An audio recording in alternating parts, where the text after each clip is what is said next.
Let me tell you all about my life. Speaking in around of someone's life. Every now and then off once or twice. Everything that lets up bright it seems. Suffocating sound is blind in the eyes. Drowning in a feeling, choking the mind. Counting all the rain to douse the skies. How do I survive the thundering? Buffing in the hate, I'll wash away. Buffing in the hate, I'll wash away. Tell me where it is you hide the pain. Smiling, oh I so gracefully. Spitting out a phrase without a shame. Spitting out a phrase without a shame. Somewhere on the road we lost our way. How can I convey the same to you? Collecting all the scraps of trees that never came. Hey, wait. Seated off was my mistake. Now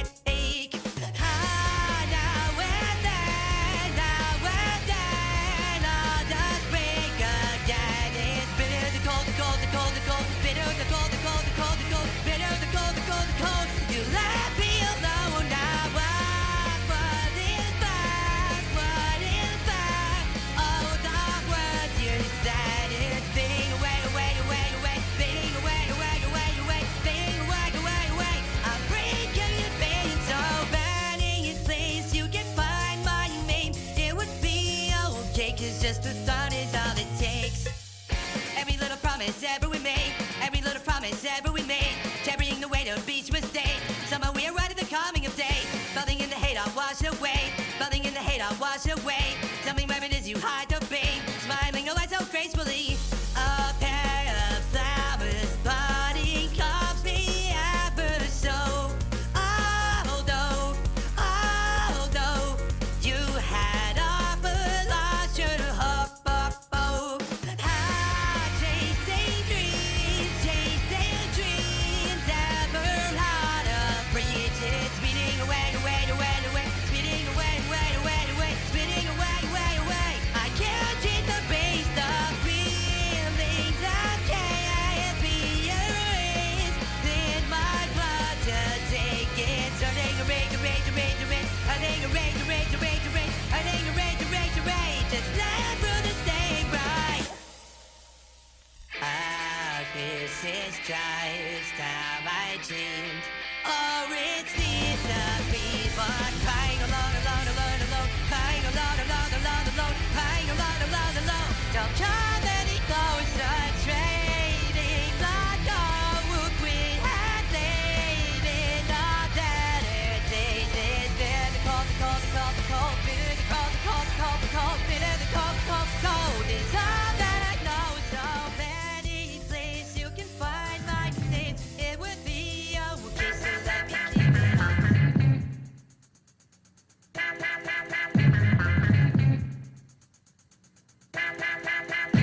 Now be a fact of fiction, you face conviction, a serious case in the courtroom. Listen, you prove your innocence is a tedious task. Look at the bailiff and he starts to laugh. It's criminal, minimal, subliminal. You pace through the plot like an animal. You pick up the phone and you're standing alone. Try dialing reality and nobody's home. You lack evidence, it's no coincidence. They put up a fence, hid the clues and suppress the news. You're living like a psycho, but they won't let go amid evil trauma. Now it's time to flow.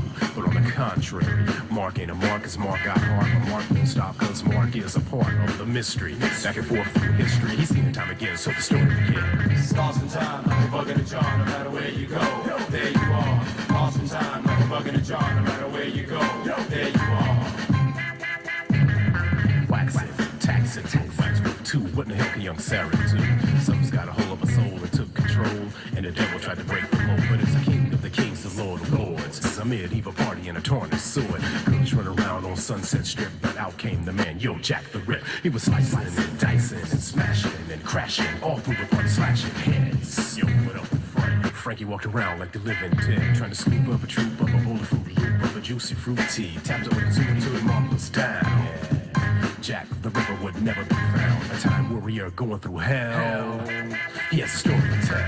Lost in time, like a bug in a jar, no matter where you go, there you are. Lost in time, like a bug in a jar, no matter where you go, there you are. Lost in time, like a bug in a jar, no matter where you go, there you are. Lost in time, like a bug in a jar, no matter where you go, there you are. Like a bug in a jar, no matter where you are. The same place is near, maybe someplace far. I rehearse the verse, now the verse I'll flip. I go step by step, and they came equipped to rip. And got candid. I gotta hand it to the monk as he slammed it. And he handed it to me, the T, the A, the D, which follows the B, the I to the G. All together spells L.A. Posse, yeah! Shout out to God and say, Lord, have mercy for giving us the strength to fight the danger zone. But if you're living on the edge, you'll be on your own. There are things that are strange and things that are true. Just imagine if the same games happen to you. If you think you want to play, then come on through. Take a trip beyond the ropes.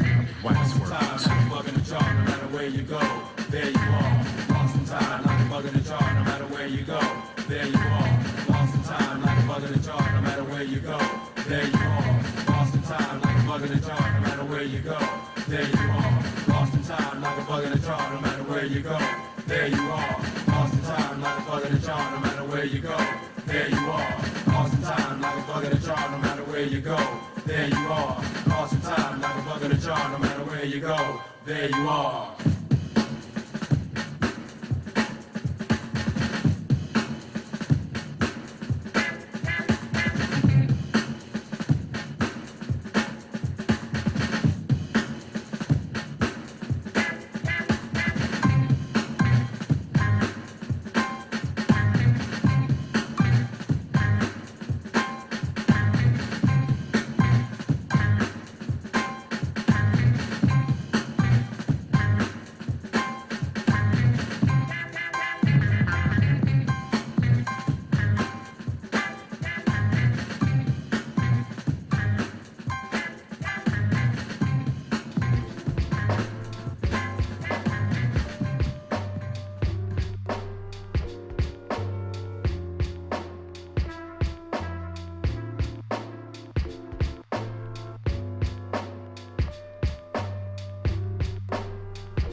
One, one, one, one.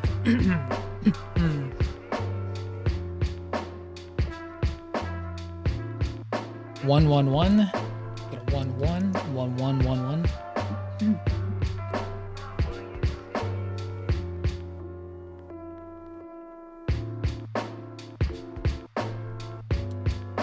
Sir Groove a lot. Chance Draws, hello. I see you over there. Fennec Savoya.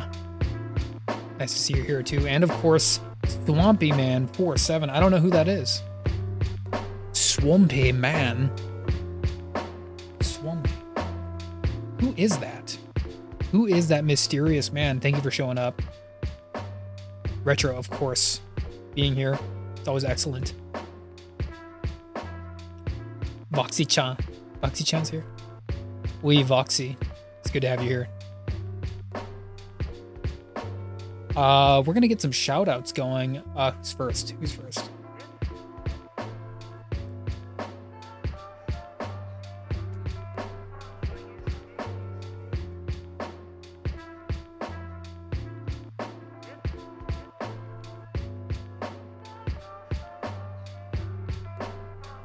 Hope y'all are doing well. 6-7. Are we doing 6-7 here? Did we finally devolve enough to do 6-7?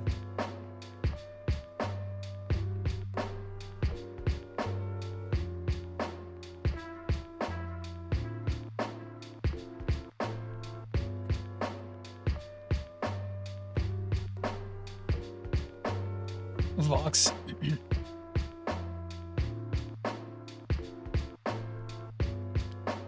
Really, you've been 6-7 for a while, really.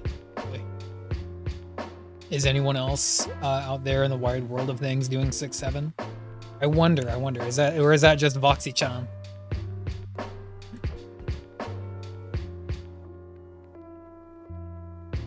Seriously, if you go to Quick, you have to ask for it. You have to ask for it separately. If you go to Quick. You're no longer in your Kaname era. Oh man, what? No longer in your Don't make me. Don't make me. I've been in that kind of mood. I've been in that very ethereal, vampiric style of moods these days. I think I can accommodate, but don't tempt me with a good time, Vox. I hope everyone's doing well. We're going to obviously get back to doing a little bit of art technique on the boards today, on the drawing board. Literally back to the drawing board. And I think we're just gonna ease our way back into it for now and just kind of start with a warm-up. I have plenty of other projects to do. There's a Star Wars, an old Star Wars picture I'm trying to get done. Feeling a little bit of Star Wars hype just because Mandalorian's coming out. It makes me happy. I like Star Wars. I'm hoping maybe it can kind of, bring me back into the Star Wars fold. But commissions, personal projects, IRL stuff, work, all of it builds up. And for right now, we're just gonna dial it back a little bit, do a little warm up, see what else we can find on this artistic journey that you're all here accompanying me on. Thank you for showing up. I really appreciate that. Who's next in the long lineage of shout outs that we have to give? Was it Senek, Savoya, and then we got, I think Chance Draws is next. Let's see.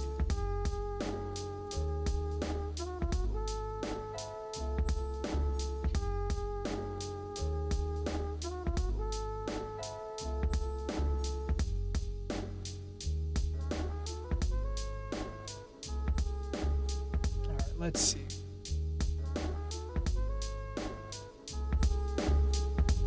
Working on my cover for my. Oh, nice, excellent. It was the it was the lady that you mentioned earlier. I think Swampy. I guess I just have to start calling you Swampy. I'm so used to calling you Albedo or Wolf, like because you've had so many different names at this point. So I'm just gonna have to start calling you either Swampy Man 47 or just Swampy. Swampy isn't a bad name. Swampy is not a bad name. It's not. It doesn't feel good to be Swampy, but it's not a bad name. You are not hyped at all. That's sad. See, I'm kind of like you, where I love Star Wars, obviously, and I want to be excited for Star Wars, but it's just, I feel like Star Wars she cheated on me. She cheated on me. And I feel like it's just a little bit hard to get back into the good graces of Star Wars, or for Star Wars to get back in my good graces,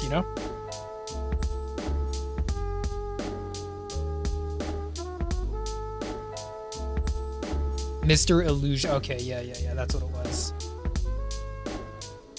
No, I got you. Hey, like I said, Swampy it's not a bad name. It's too forced now. I can understand the sentiment. I still am gonna go see it. Not this weekend, probably next week. But it's dubious. It's a little bit dubious. I don't walk into any movie theater, any movie, wanting to hate it. So we'll see how that goes. I don't know if any of y'all are gonna go see that movie this weekend. I hope if you do, it's good. I want it to be good. You've become somewhat of a chameleon. You change with the seasons. You change with the ebb and flow of your sphere and your world. And now you've evolved into Swampy, and not what you were before. A child could change the fate of the galaxy. When under siege, a new hero. Oh, see, I'm getting an ad for it right now.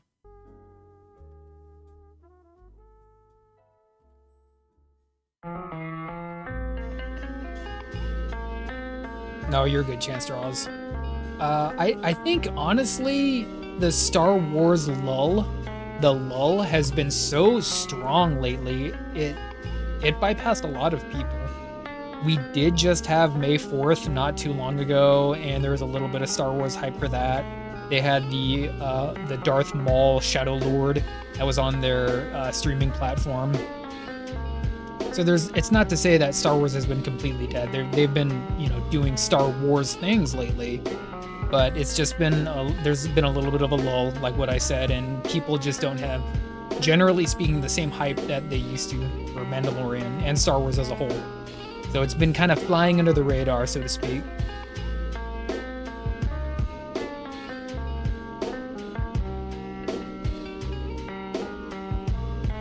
(1986 TF). 1986 TF. What am I missing here? TF. Swampy. You know what's really funny about what you're saying? Yeah, except your inner swamp is there is a Man Thing comic I have And I hate to like spoil it and give it away, but basically what happens in the comic book is this kid who died really, really early and young. He was bullied his whole life, and he just got made fun of, and he finally, as he got older, like into his teenage years, he finally found a little bit of his own self-confidence, but he died like really, really young and too early. And it left enough of a psychic impression, like he was dead, but it left enough of just a psychic impression, kind of a soulistic imprint on the world, that Man-Thing was able to basically kind of understand it and kind of become that. Kind of, I guess, like in stupefied terms, he became this dead child, which is kind of weird. But it just goes to say that, you know, you can be feeling like you're on top of the world. You can be feeling like, you know, the entire world's against you. And Man-Thing recognizes that. And that's quite a powerful item, isn't it? I thought so, at least, anyway. Man-Thing does not differentiate. Anything that feels has a kind of a very dubious and scary home inside of the Man-Thing. The last Star Wars thing I watched was The Acolyte, and I really enjoyed that. Not gonna lie, even though a lot of people didn't care for it.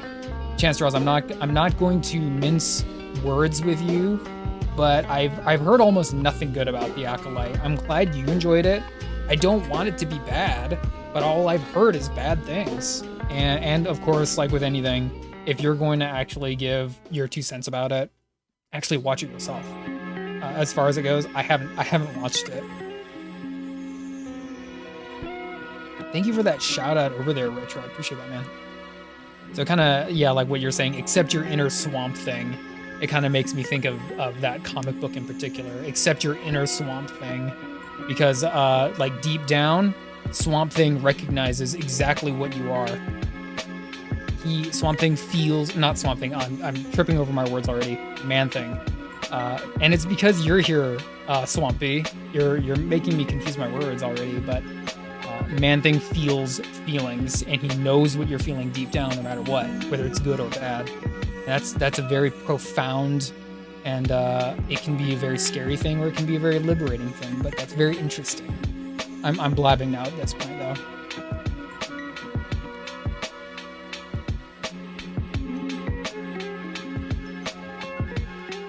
No, hey, you're good, Swampy. Yeah, I gotcha. Manny Jacinto's performance. Manny Jacinto, who? Okay, was Manny Jacinto? Who was that in the Acolyte? Because most of the people they got in that show, in fact, I don't think I knew any of them. Whereas some of the other Star Wars shows, they had a little bit of star power. Like Acolyte, I didn't know anyone, dude. Kimir? Hold on, let's see.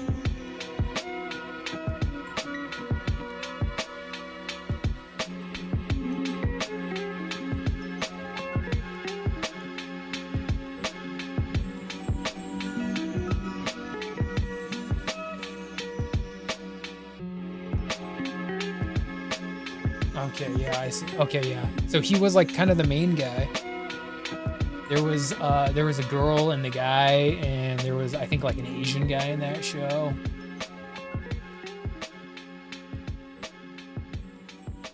Yeah. I remember specifically that I don't know if I can, I don't think, does it matter if I like spoil Care is some making stuff? things convenient so you can shop and get alerts when your prescriptions are ready. Plus, So in that show, they specifically do a little bit of Darth Plagueis stuff. And this is coming from someone who's I haven't read the whole book. I'm halfway through the book, and it's an amazing read. But I just thought it was so cheap to do the Plagueis stuff that they were doing in that show. Maybe I have to watch it, but I hate being one of those the book is better nerds, but I kind of have have to take that stance. The book is great. They do be doing a little bit of Plagueis nonsense in that show, though.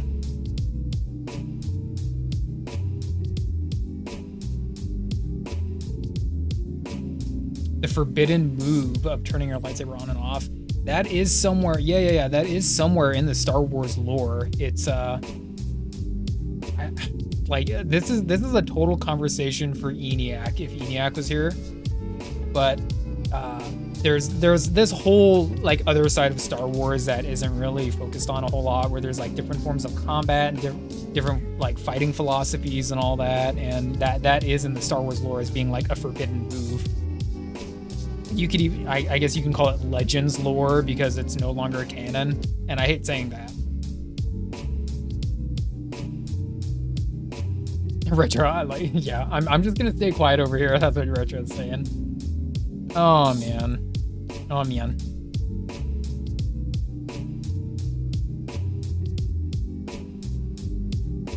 Oh wait, hold on. You know what?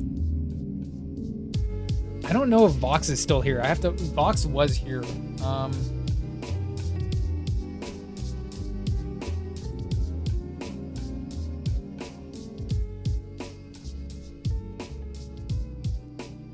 Yeah.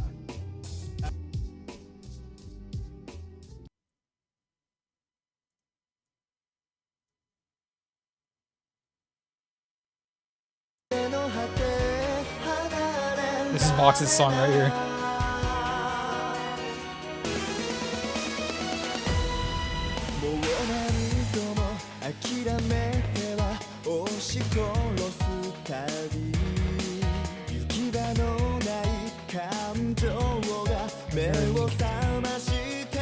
I have no words.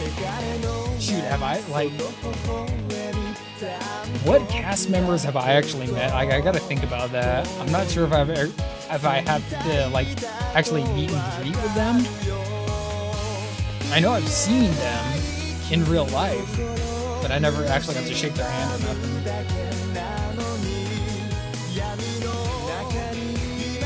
The modern franchise. Okay, yeah, I got you.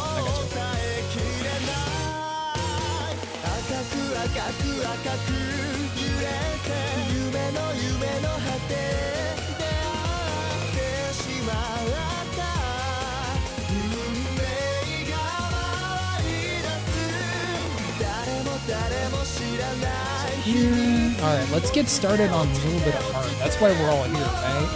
To watch me draw. Well, of a sort. Okay, let's see.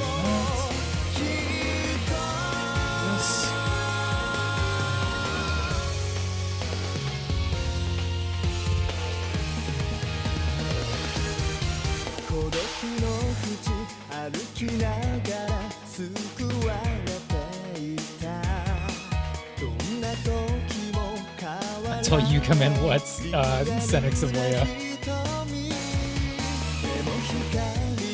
Because then you're just gonna distract me with like comic stuff. You can if you want.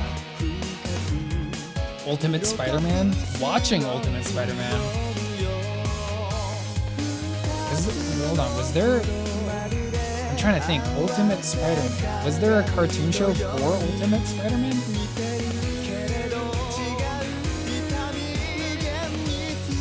My expression? What's up with my expression?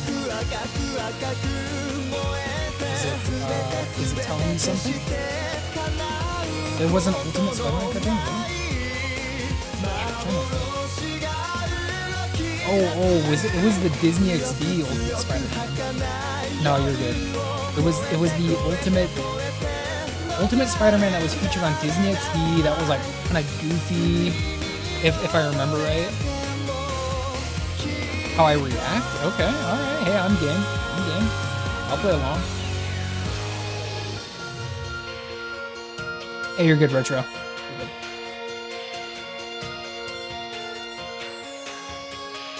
Alright, so let's do a little bit of a warm-up like what I was saying.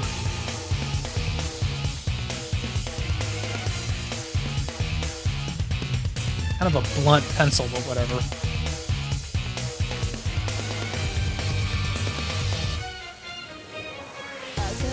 く赤く揺れ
Swampy. Swampy.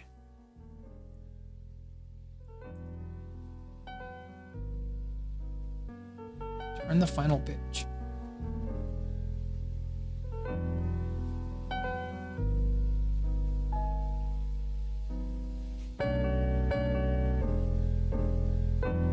If it goes, yeah. Turn.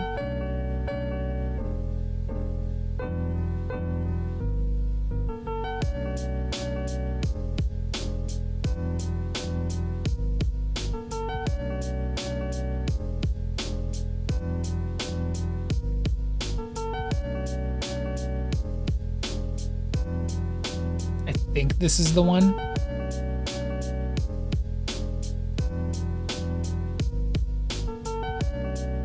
It was the Harry Osborn story about the drugs.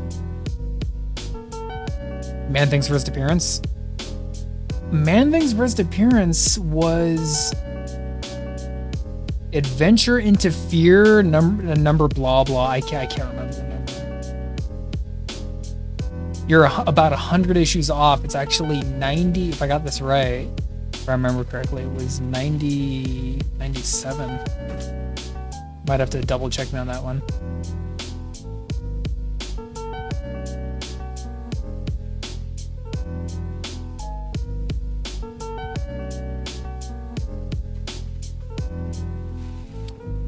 Thundra a part of? Team, let me see. Well, it's not the Frightful Four, is it?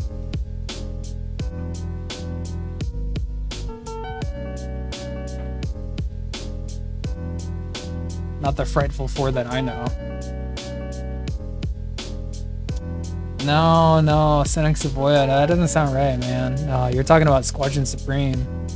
Like Warrior Woman is part of the Squadron Supreme, not Thundra. That doesn't sound right.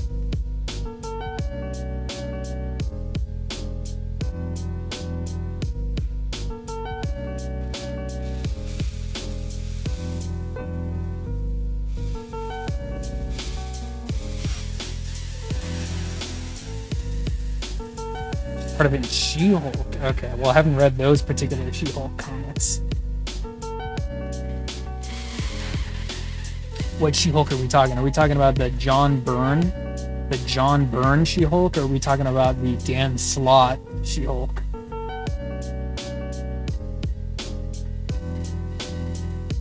Give me 1 second.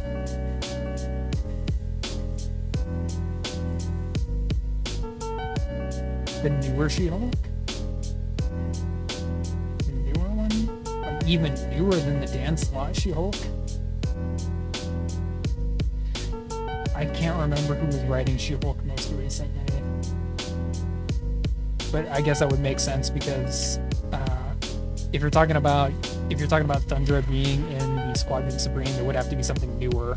Because since the Squadron Supreme debuted, it's always been Warrior Woman. I'm just saying. Give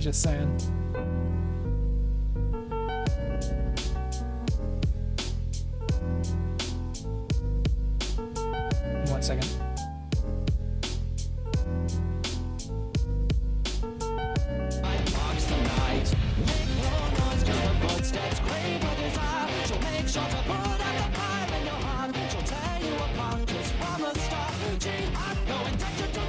We say, come and play. We wanna lighten up your day, but our scars bring us far from the joy. But just trying to entertain the darkness. I am to get to the city with the heartless. Find me, you will find me, but my mama wants to play now. We're broken, broken, it's more than just a one and dead like me. Torn away from family, no more personality. Make us mad, you know that prize. Just try to survive. Turn the final page. She's brought to you on stage. Stuck in the dark, just think of why. The tears in our eyes on this night will revive. Your mama isn't torment her mind, but neither are you. You're one of a kind. Watch your step when you walk too far down below. The shadows are the worst of your problems, you know. She's lurking between while behind the scenes. Your life is your biggest foe. We're done, so young. We have no childhood like your own. We see smiles, but we're far too gone to care. So listen up. Where get the lights are poured in the basement? All the beatings are there's no replacement. Find me, you will find me, but my mama wants to play now. We're broken, broken, it's more than just a one and dead like me. Torn away from family, no more personality. Make us mad, you know that prize. Just try to survive. Turn the final page. She's brought to you on stage. On the page. Ritual engaged. We carry on cause we wanna con. Turn the page. Nitro engaged. We are your friends till you are dead. Now listen up for animal.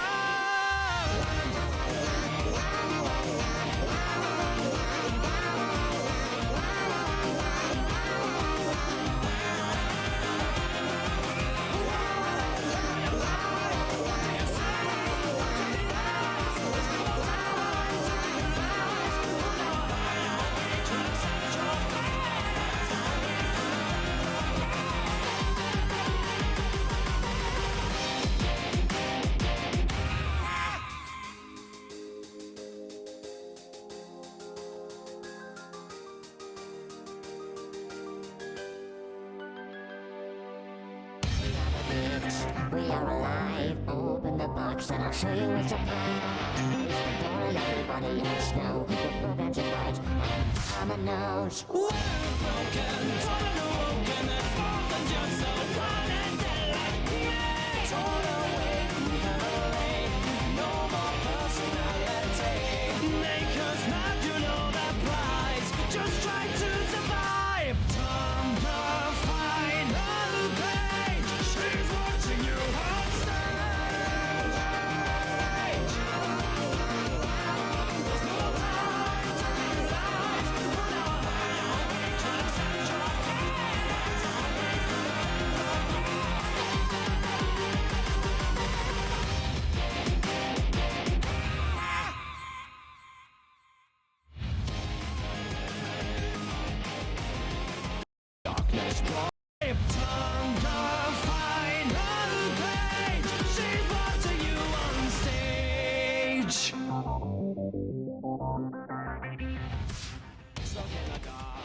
One, one, one. All right, where am I? I'm right here.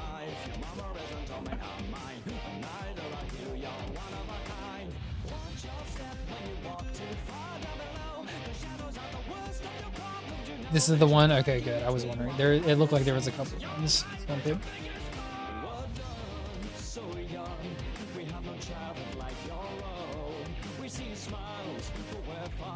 Ta-da! Let's go.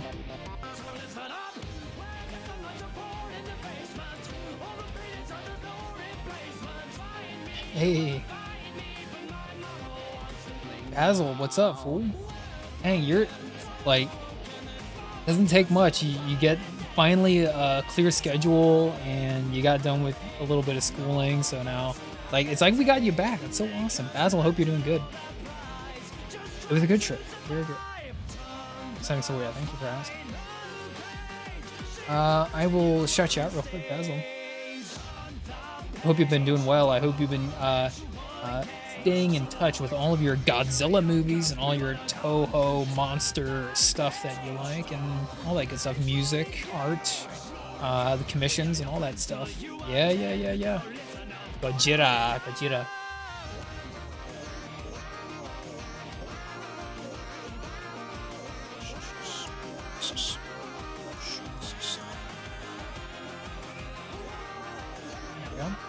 We're chilling. We're doing a little bit of art for now. We did some gaming last stream. Now we finally get to come back to the drawing board, literally, and we're just, I just started not too long ago, so we're easing ourselves back into it, so to speak. We're easing ourselves back into it. So anyway, let me put this over here.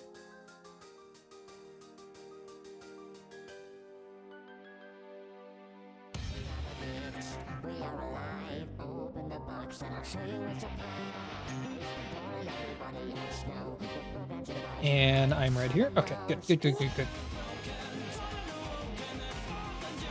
Yeah, Squadron Supreme. If you haven't read the 12-issue Squadron Supreme by Mark Grunwald and Bob McLeod, read it, dude. Read it. It is like the anti-Watchmen. It was published before Watchmen, but yet in some ways, I think it's a lot better than Watchmen. It's just a huge story, huge amount of effort, just a passion project by Mark Grunwald. It was a good story, really great story, I think. And I haven't even read the whole thing yet. I'm getting ready to, but it's really good. I enjoyed it, and I finished the whole thing and give you my honest opinion.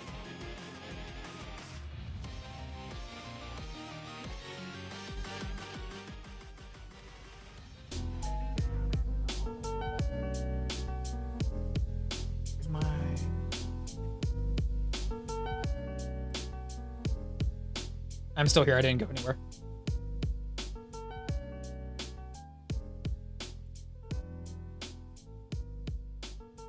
Okay, man, I'm so ready for this.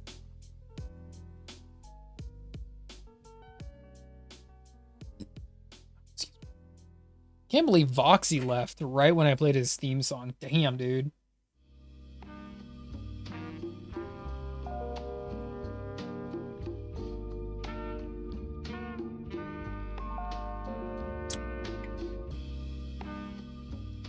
Oh.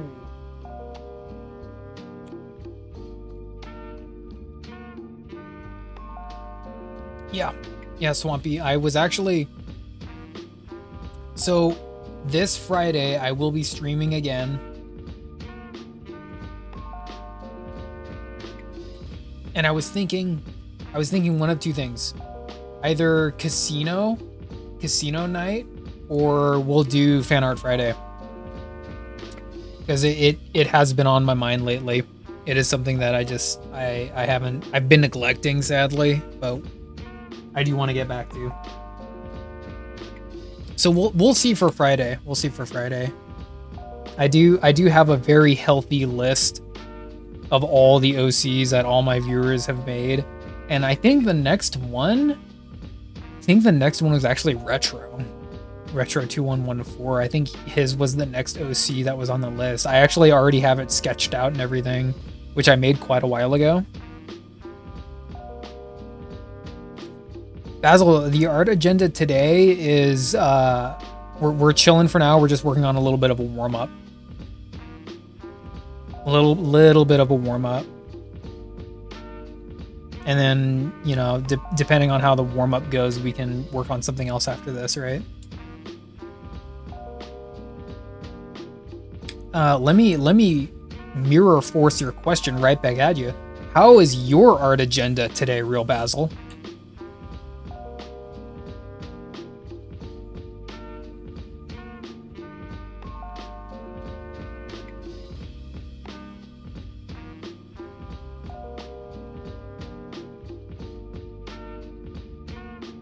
Let's turn the music up a little bit, huh? Yeah.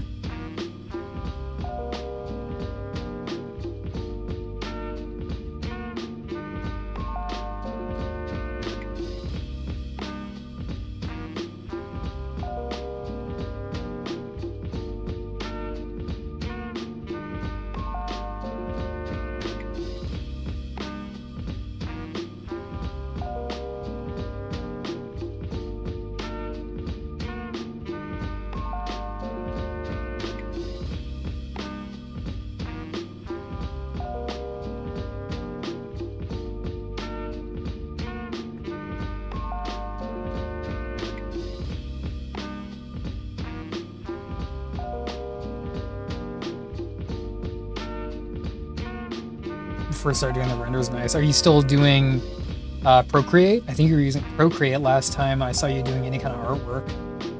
Which, by the way, are you still keen on keeping everything like really like close to the chest as far as sharing art? Because I love looking at your art, but I know that you've been a little bit more wary about what you put out there online.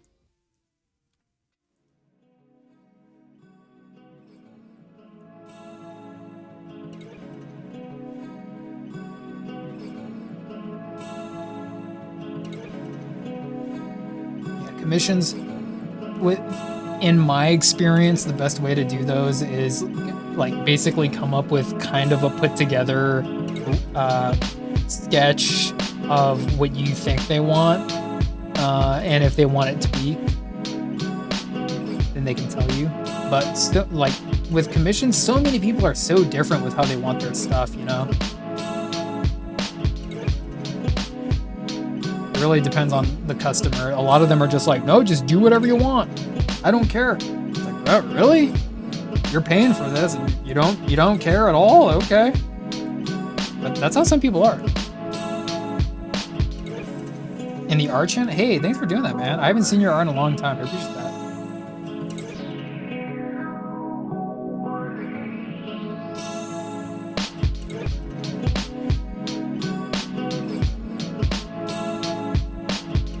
Oh, they did their own mock-ups. That helps. Because my understanding is that you're doing a commission of D&D characters, so you have to kind of basically design everything they're explaining, but if they're doing mock-ups, that definitely helps.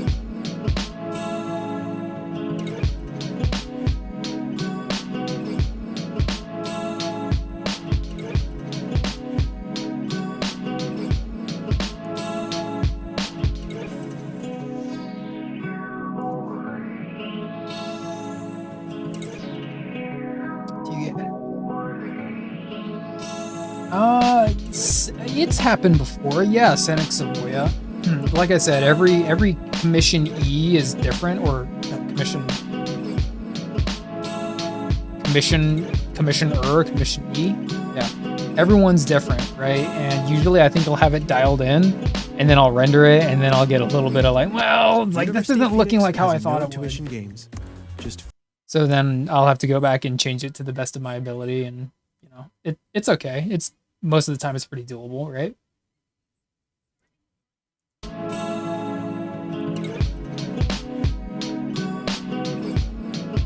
I like to think that lends itself to artistic flexibility, which I think is important if you're going to try and make money off of artwork, right? Obviously, I'm not a good enough artist to just draw whatever I want and then be like, that's, I'm just going to sell it the way it is, $50, $100, like that. I'm not quite at that level yet, I don't think.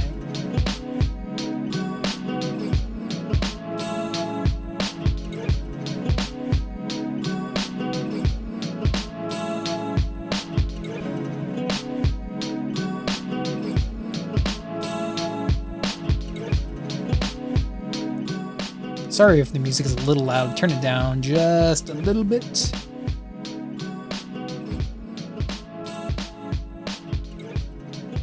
Or when they give me full creative control. Yeah, Chance Draws, I get you.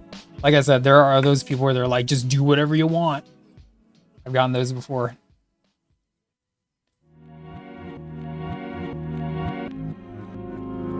Something that may...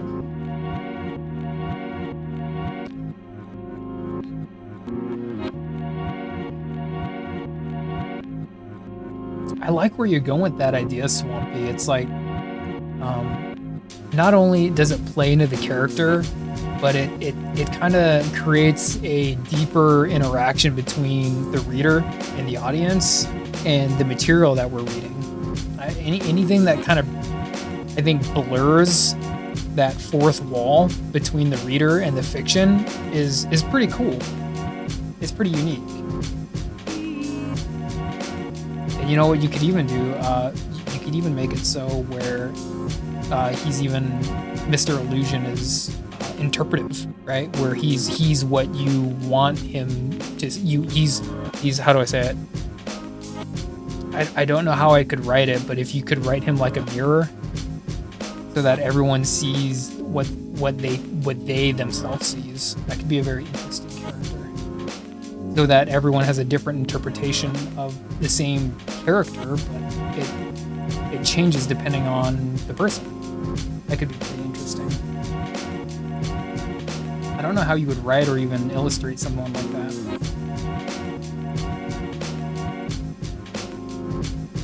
Favorite part of high fantasy writers: pointless straps, pouches, and pauldrons. Well, with high fantasy, it's part of the name of the game is like the pointless straps and pauldrons and blah blah, but because it's high fantasy and it's in a fictional setting like D&D, like the look, and this is what I say all the time, the look does matter, right? And it's just part of the arsenal in designing a character that exists in high fantasy. The tools by which you operate is going to be straps, pouches, pauldrons, buckles, cuirasses, and all manner of chainmail. Those are just the tools, right? Kind of the required tools.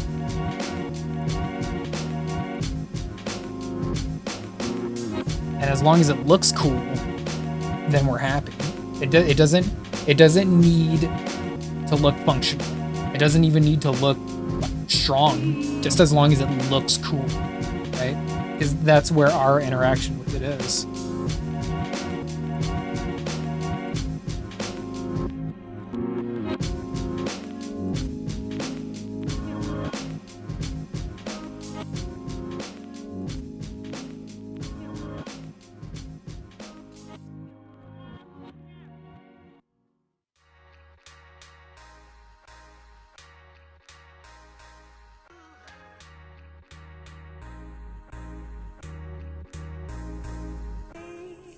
I just released what I done. If they want it, fine. No, Senex Savoy, I get ya.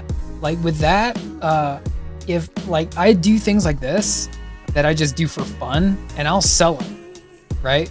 I will take commissions, but then at the same time I'll do stuff like this and I'll just say like it's $40 and then someone will buy it, right?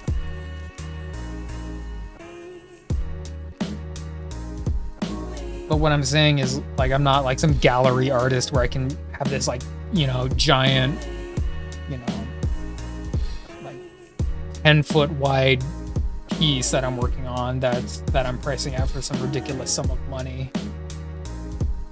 I'm not that kind of artist.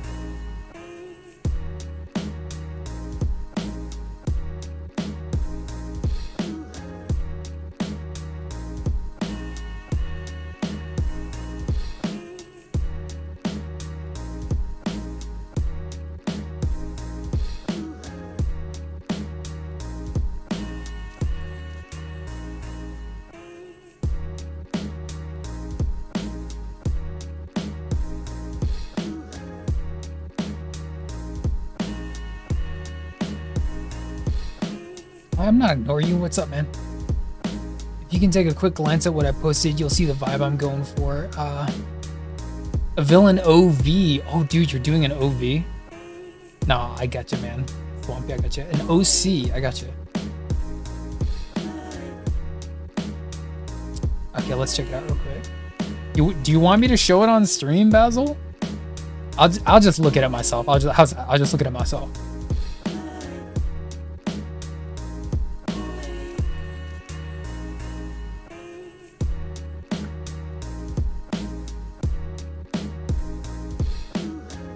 I'll just look at it myself for now then. I think yeah, Senek, Savoya, and Swampy and Groovy and the other, you know, powers that be that are here, they're part of the Discord, so if they want to look at it, they can look at it. Let's see this vibe that you're going for. Let's see this vibe.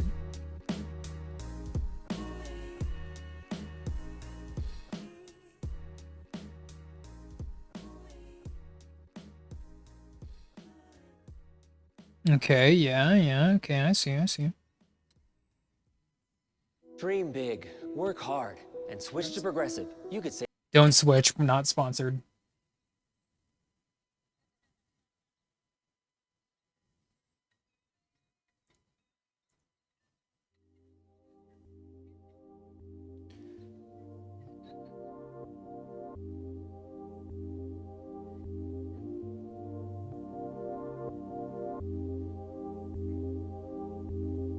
May I ask what character class this is? I'm assuming some kind of like rogue warrior type of character. Okay, it looks good. I will say though that you're walking on a little bit of a tightrope. Personally speaking, I'm not the be all end all of this. You're walking on a little bit of a tightrope because you have so much belts going on. It almost looks like it gets too busy. The design looks like it can get too busy. I have to see the full render to see where you're going with it, but there's so many crisscrosses and X shapes on him. It makes him look a little tall and almost a little bit like hard to look at. I like it though. I don't know if he wants to look like he's that decked out, but I do like it.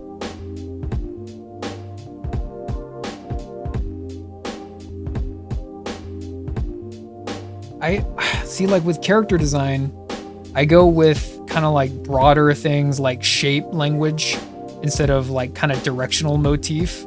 So I kind of like what you did more so with the shoulders, the scarf, and the lapels, and it makes him look really tall. And then you have that beard. The beard widens his face, and that to me makes a really like pleasing shape to the eye. In fact, I would make his beard even like wider.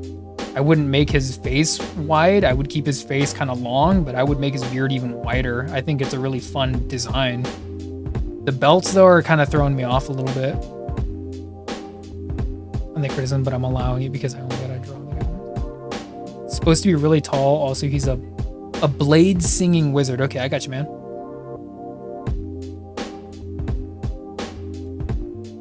No, I got you. If you only gotta draw it once, like, you know, do everything you want.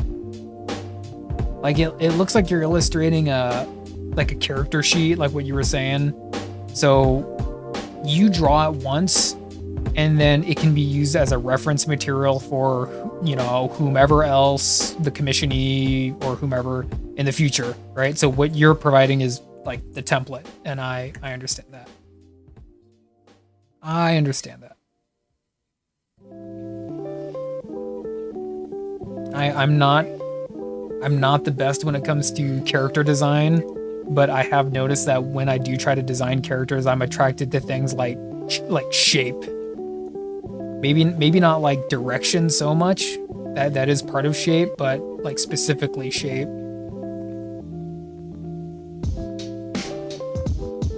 Yeah. In fact, I would even like make the like little pointy spots on his shoulder, maybe just like a tiny bit pointier, you know, and like the lapel's fatter, the scarf is nice and fat. I'd make his beard nice and fat, but keep his head like kind of long and maybe a little narrow. That's just me. It looks good, man. Looks good. Belts, people, belts.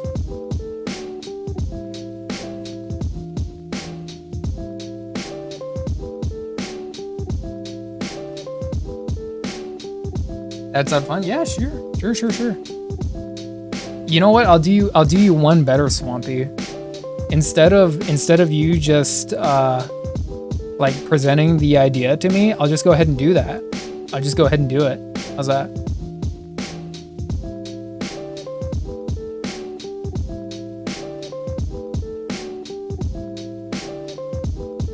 No, I gotcha.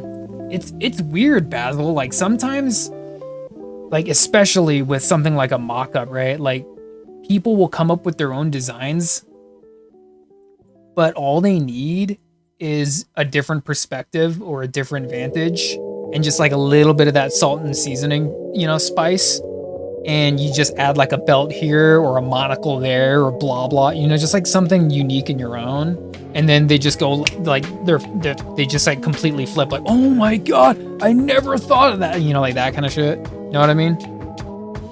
So like on one hand, I'm saying like stay close to the design, but on the other hand, I'm saying don't be afraid, don't be scared, be the real Basil. That's exactly why they commissioned you, because they want the real Basil. They don't want their design. They want their design through you. So don't forget that. The heck? Is that? Oh shit, that's ENIAC over here. What? Oh shit. All right, everyone. All right, everyone, stay quiet. ENIAC's here now.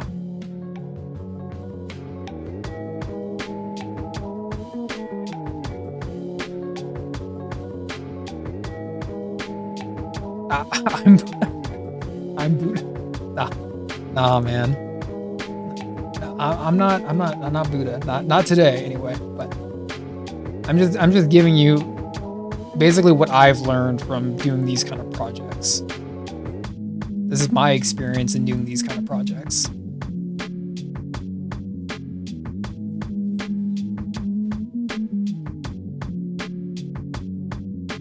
Yeah, ENIAC. Hey, you're good, man. You're good. I wanna like have a real good sit down conversation with you about Hawkman, because I feel like I've converted you to a Hawkmanism of a form, and I haven't read my Ben 10 yet. Like I literally just saw someone glomming about the Ben 10 comic book, which I got. Still need to read that one, man. Like I would not be afraid to do a little Ben 10 artwork. Gotta read that comic book first.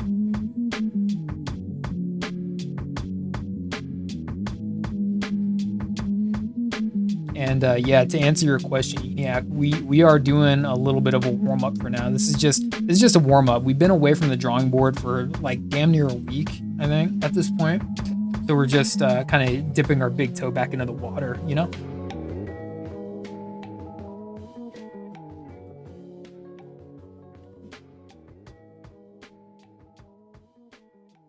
But I hope you're doing good, ENIAC. I hope you're still reading all the comic books. Hope you've been well in the meantime. We're just chilling. Big chilling right now, man.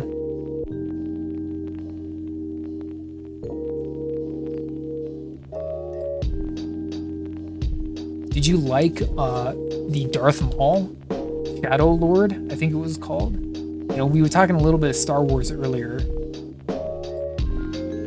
Got Mandalorian coming out later this week, so we was talking about it a little bit earlier.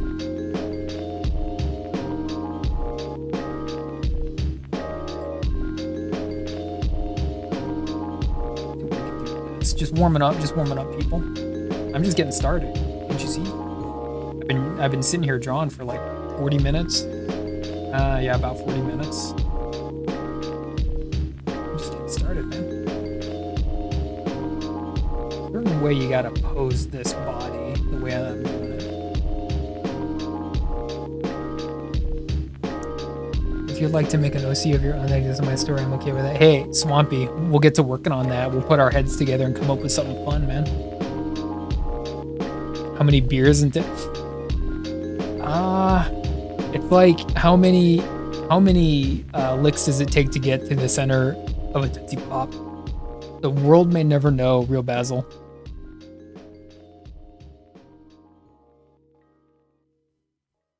Nah, Senek, I'm right there with you. We got to do it as like a Discord live chat, just, you know, yapping about Hawkman and all that kind of good stuff. I need some Ben 10 in my life. I do.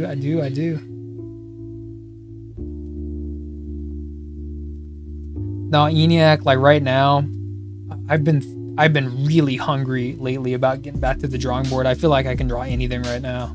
I'm kind of on like this artistic, maybe not even artistic, but just an artsy high right now where I feel like I can just draw anything. I feel kind of artistically invincible right now. Confident. Not drunk on my own abilities, but just confident, comfortable in my confidence. And I'm going to see the Backrooms movie. Hey, I am. I'm going to see that. That one's not coming out till not this Friday, but the Friday after. And that's not a reference.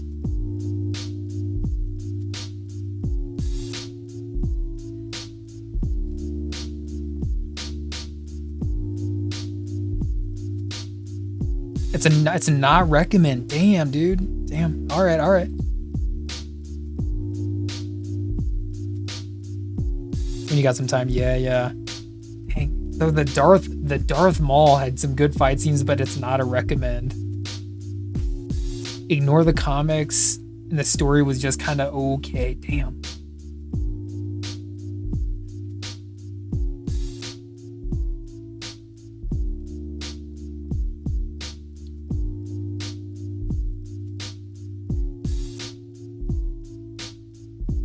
Gonna go all the way down here in the middle.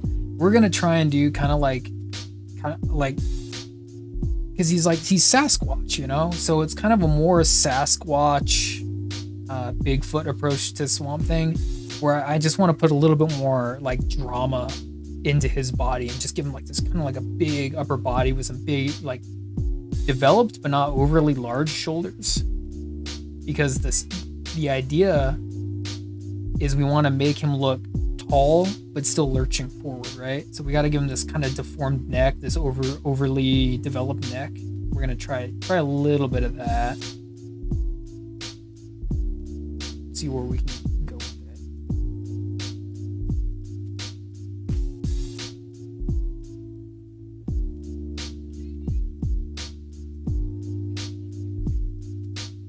And we're gonna do one of these. That. All right.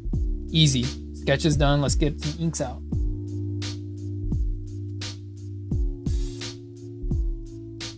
Yeah, you know what? Yeah, Swampy just got me in the mood.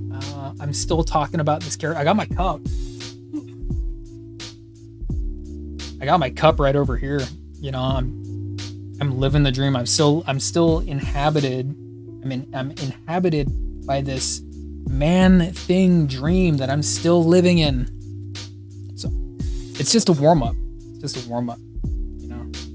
And I'm not gonna say it's easy, but Like I said, I'm not thinking too hard about this art piece. It's just a warm up. It's just something to do while we can chat. Oi, Jenny. Hey, what's up? Glad to see you here. Dang. Just shout out for Jenny real quick.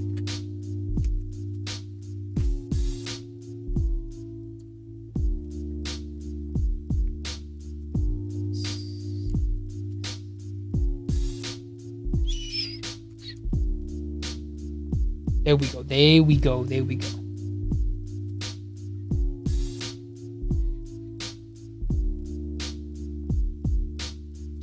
Lanterns? Lantern. Oh, you mean the you don't mean the like the new show that's coming out, because that one's called Lanterns. Man, when I saw that trailer, I was livid. I was livid. I couldn't stop raging. If that's what you're talking about, ENIAC.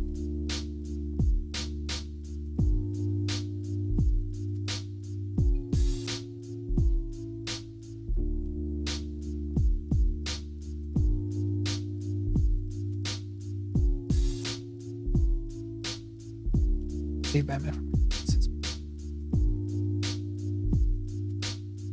Hey, Senex Savoy, I'm right there with you, man. Do a 10-episode series of him like actually doing some detective work. For me, that's where I'm at home with that character. I love him when he's in a more noir setting, more in a detective setting. And it might sound a little half-baked, but my own personal philosophy is that there's two versions of Batman. There's the detective, Dick Tracy version of Batman, and then there's the Cyber Ninja.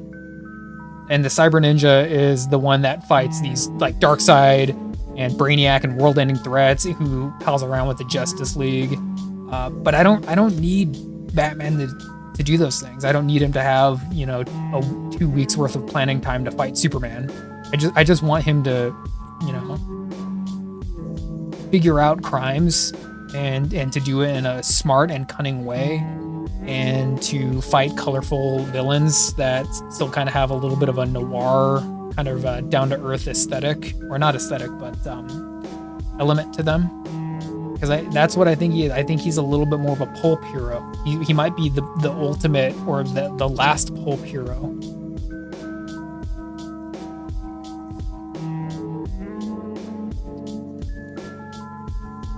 Cautiously optimistic, yeah. With the backrooms, like, look, I'm not a backrooms head. I'm not like this huge backrooms fan. I love it. I love liminal spaces. I think liminal space photography is really, really interesting and attractive. There's buzz around it. There's buzz around it because it's A24, it's Chiwetel Ejiofor, and, you know, it's the backrooms. It was born on the internet. So I'm excited for it. I want to go see it. And I think it could be really, really scary. Maybe not scary, but creepy. Because it looks almost like a waking nightmare. You know, getting lost in a place that looks so familiar but so alien at the same time. I think that really is a scary element.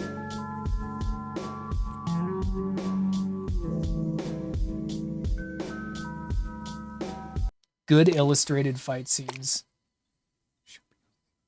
It was too obvious. Paper thin plot. That's what I'm hearing from you, ENIAC.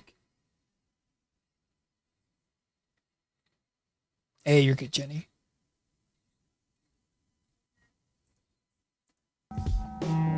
Thank you for showing up. I really appreciate that. I hope you're doing well. I hope you're making some good food. A rage video of stuff I didn't like. ENIAC, I'm gonna be right there, man. I'm gonna watch that first day. I was raging against it. I probably have the same issues you do. And you know what?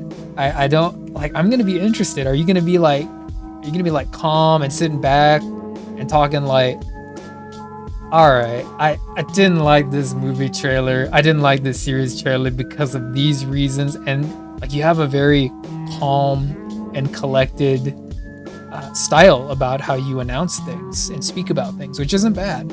But boy, when I saw that thing, I wasn't calm or collected. I was just like, you know, you know, I was just flying off the handles. I had catharsis from it. Groovy, yeah, I know, right?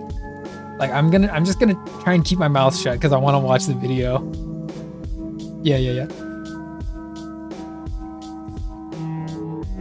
Asylum, the first game. Nice. I don't know if I ever 100% of that one. I played Arkham City a lot. That was the one that I really liked to play. It's what I knew as a kid. Yeah, Detective for sure. Detective. I don't need Cyber Ninja Batman fighting Darkseid. That's just ridiculous. That's not what the character was meant to be ever, and it's not his strong suit ever. You can do it, you can have it, you can have your cake and eat it, but you can have it. I will have my cake and eat it. With Batman solving crimes, figuring out puzzles. That's more interesting.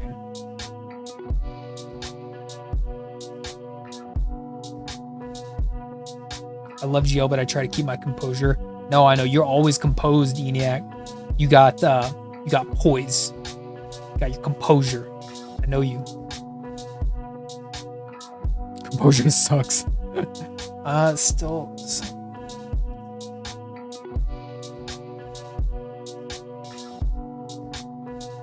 Hey, there you go, Groovy. They will be serving you they will be serving you coffee next year, right?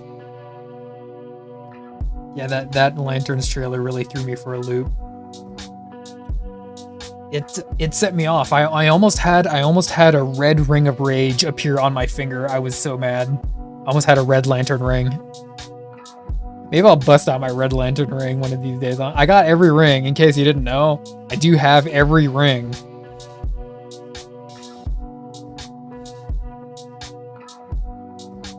Ruining friends. Let's ruin. You know, I'm just gonna shut up. I'm gonna try and wait for ENIAC's video. Like, there's so much stuff I could say about Green Lantern. I'm one of the biggest. I'm one of the biggest Green Lantern fans, right? Spider. What you talking about? You sitting there on the internet talking like you a Green Lantern fan? Like, you don't know Green Lantern. What you talking about? Yeah. All right, you don't have to believe me, but I think I am one of the biggest Green Lantern fans. So I feel a very certain way about it. Yeah. All right, let me put this up real quick. I'm going to grab some inks. So right over here, I don't have to drop.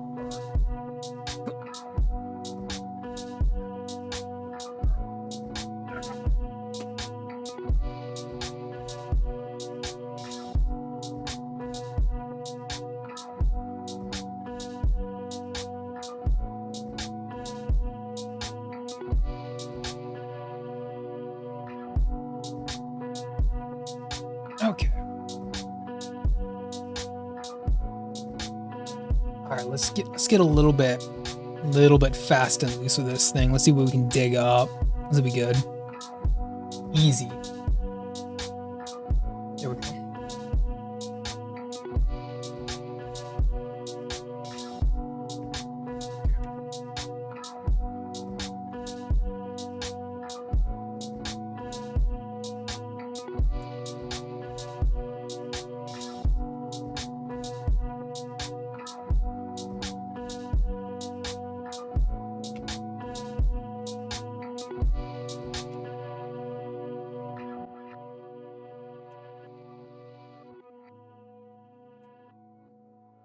Use this one for now. All right. Let's get in on this.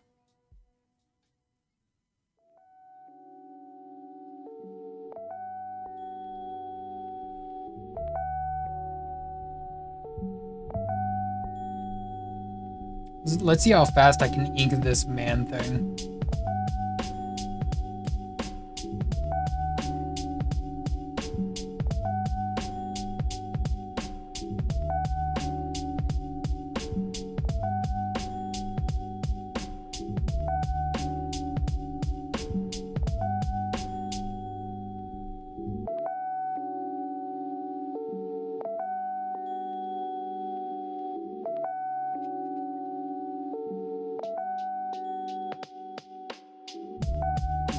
You know why? Because it's nepotism, because they're getting hooked up. It's awful, Groovy. I'm a comic book reader. How do you think I feel? I've been watching the same characters get just drugged through the mud for years. Green Lantern's one of them.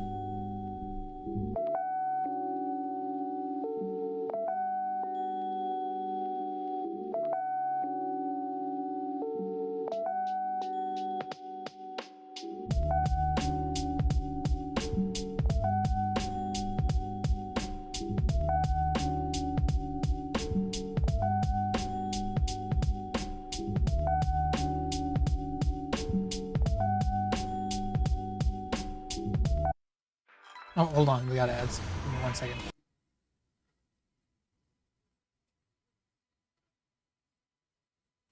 You know what? Maybe it's time to change the music. Hold on, hold on. Let's do hold on. Let's do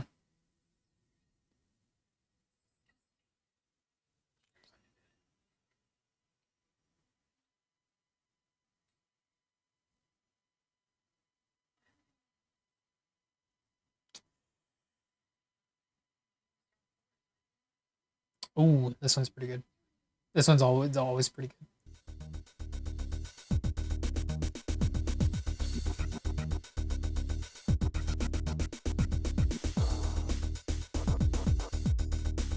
Your miniatures? Were they the Warhammer minis? Swampy? Were those the Warhammer minis?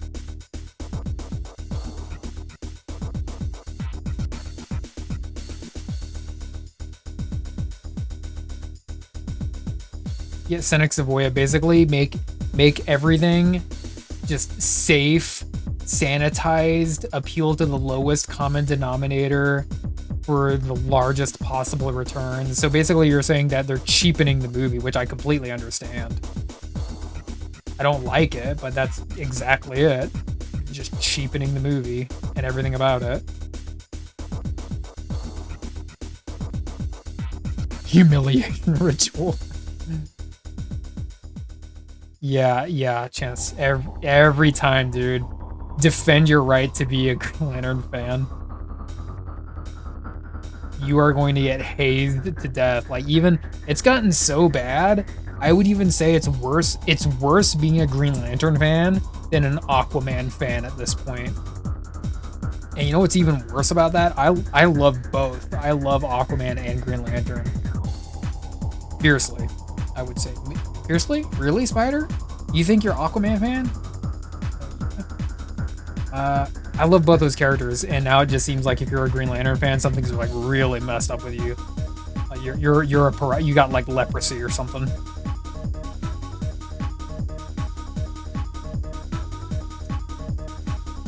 It's gotten so bad that they literally make fun of it in the Deadpool movies. That's how bad it is being a Green Lantern fan.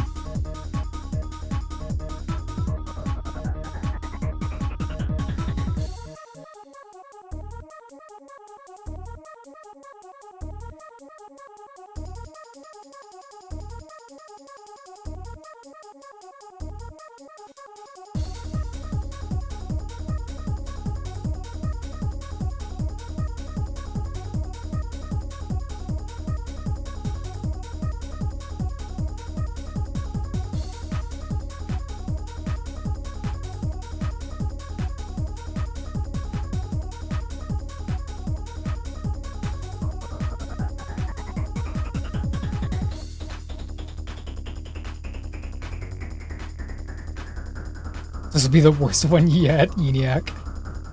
Save it for the video. Save it for the video. Man-Thing, Emma Frost, and Juggernaut. Those are your Marvel Arrival picks. Swampy. Well, no, Emma Frost was already in it. Yeah, that's right. If it's not an IP, then they don't spend money on production. You're right, Groovy. That why risk? Why risk when we can just, you know, meet our returns with something that already has a built-in audience, right?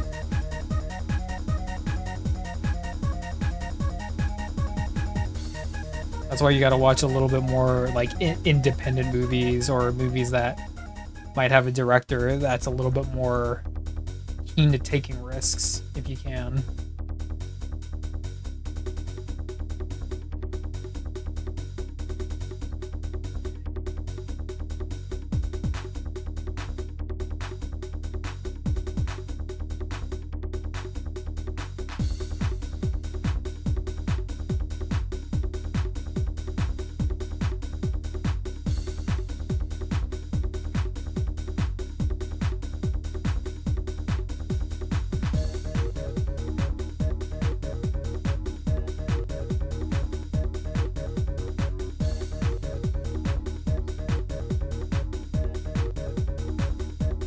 It's 60 years. Yeah, I know. probably the oldest man ever to play Hal. No, like, no, that's kind of a poor representation. He could have been Alan Scott. He's Grandpa. He's Grandpa Hal for sure in that new one. But don't get me started. If you get me started on that one, I'm not gonna stop. I gotta hold off for now.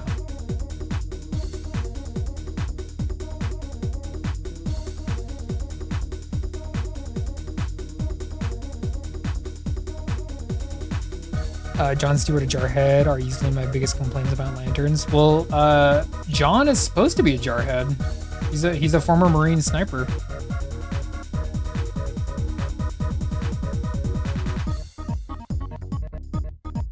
Full time. Hey, congratulations, Swampy. Glad to hear it, man. I hope that it's everything that you dreamt of. Retro, I'm sorry, I'm slacking so bad. I'm gonna get on that after stream, okay?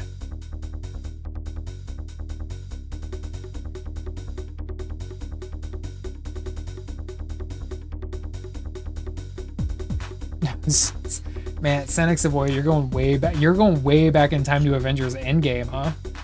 You still got beef with Avengers Endgame. So with that, Captain Marvel, Carol Danvers, Captain Marvel, from what I have heard, she was so, I don't want to say despised, but they ran the film a few times for some test groups, and apparently they just didn't really connect with her very well. So in post-production, they dialed her back a little bit and made it so that she wasn't so forward in the actual final cut of the movie. So you saying that just kind of falls in line with everything that I just said. You know, she's not connecting with audience. She's not many people really like her too much.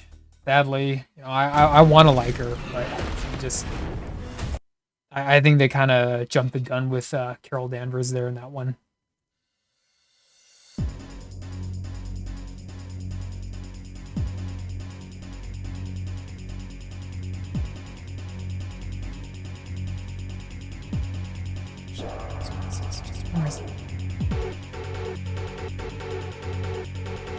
Oh, really? All right, damn. The victim is Alan? Like, how much more disrespect can you lay on the Green Lantern name? How much more can you put on it by making Alan Scott the literal dead body, the inciting incident of the entire show, which kind of leads me to believe, like, is he really dead, or is he gonna show up in the end? Man, that character just does not get any respect at all.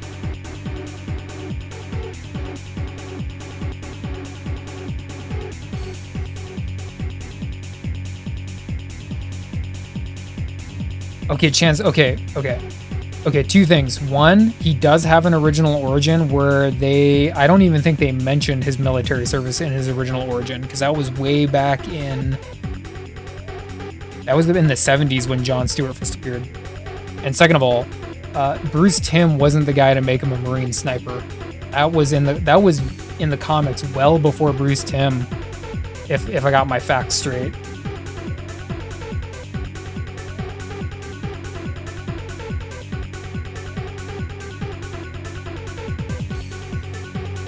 Supposedly Alan is the dead body.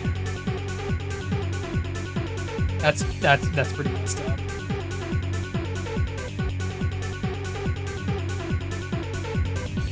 Just no respect for the Green Lantern name at all. See, so that makes me think, like, is he really dead, or is he gonna show up in the end or do something? I don't know. It's weird. Very, very strange angle to take with something like Green Lantern, right?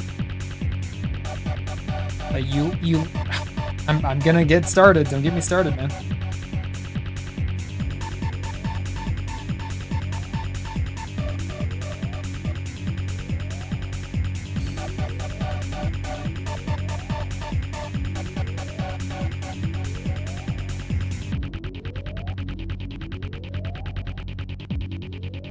Just Architect, yeah.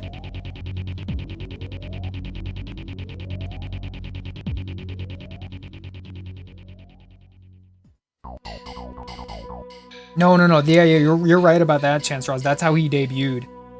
Anti-authority and more punk style. But so the Bruce Timm rendition of Jon Stewart, that didn't come around till obviously the Justice League show, which wasn't until like the early 2000s. And he was a military man like long before that, if I'm not mistaken. Senek, don't get me started. Don't get me started. You're really like have you ever played Operation and you like grab one of the little bone pieces in the guy and then you hit the side and his nose lights up and he starts buzzing? Like that's what you're doing to me right now. You're hitting the nail on the head and you're activating me in the most uncomfortable way. I know exactly what you're talking about.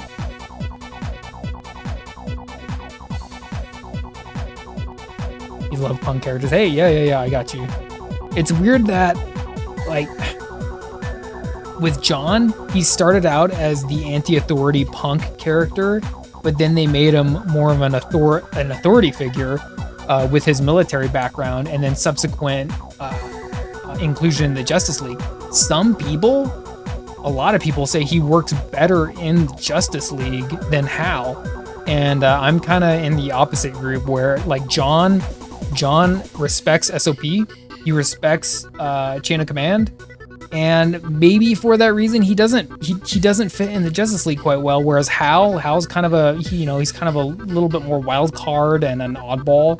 So I think he's better as someone to order around. John, I think, is a little bit more of a commander. You know, he's probably a better tactician than Superman, theoretically, right?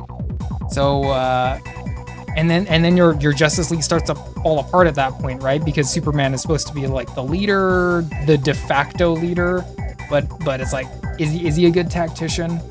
Jon Stewart or Wonder Woman are probably the best tacticians, and of the two of them, John's probably better because Wonder Woman her tactics would be like over 1,000 years outdated, right? They wouldn't be completely ineffective, but they would be over 1,000 years old, like very, very old.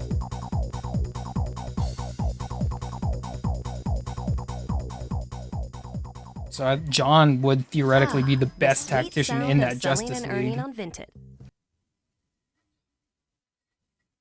Hold on, we got ads.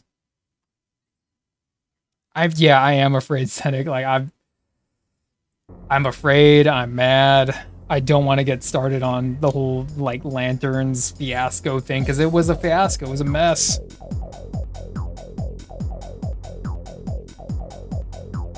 Yuck, yeah, absolutely, dude.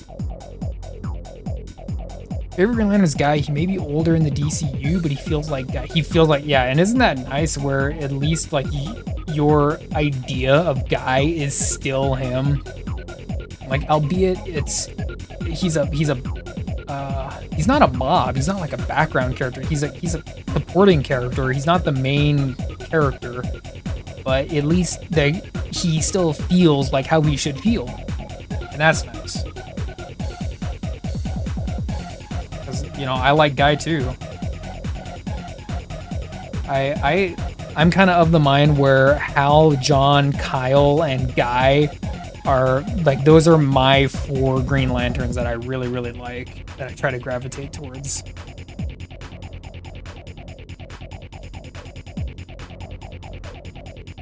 Hal, John, Kyle, and Guy.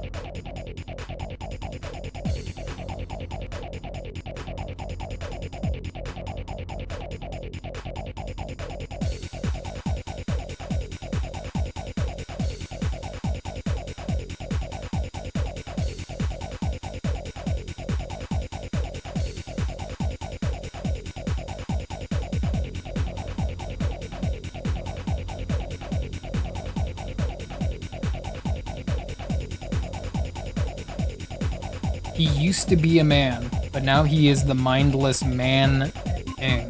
Here we go. A little bit more, a little bit more. Go back up here.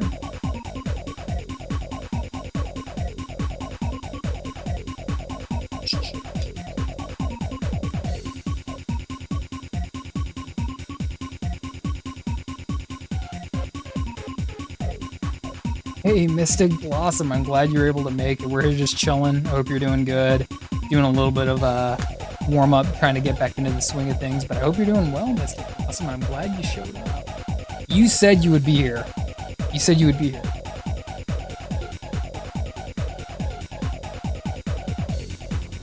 Hey, Itchy, what up, fool? The Itchy Twitches. I gotta get some shoutouts going. I'm getting distracted. I gotta get my shoutouts going. I hope y'all's is doing well. Yeah. Should the Spectre make a cameo in Lanterns? That would be risky if the Spectre made a cameo. It would be risky and kind of cool. I would be surprised if they did that. Spectre already kisses the supernatural, and technically Alan Scott his ring is based off of like supernatural and magic power. So it could be done. It can be done. It could be the stage in Hal's life where maybe this is the adventure that breaks him and he allows the Spectre to take control of him. Maybe you could do something like that. And you see, if you did something like that, you might even sell me on it. But it sounds a little too risky and too interesting for them to try. It kind of leans into the realm of like science fiction and fantasy a little bit more, and I really don't think they're trying to do that with this show. Fennec. Okay, anyway, shoutouts.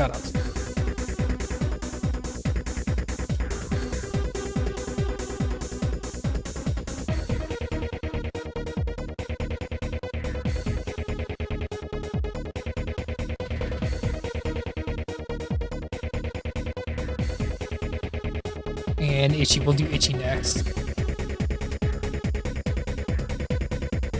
Itchy, what are you doing right now, man? Are you chilling? Are you playing games right now?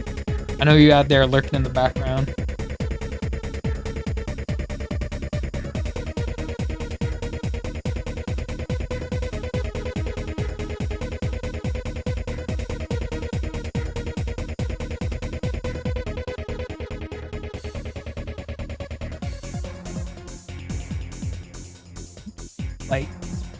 Like just thinking about this Green Lantern, like you're making me want to bust out my Green Lantern comics, especially my Alan Scott comics. Like you're making me think about all that stuff, and it's kind of pissing me off in a good way, not like towards you, but it's like you're summoning a little bit of the nerd rage going on.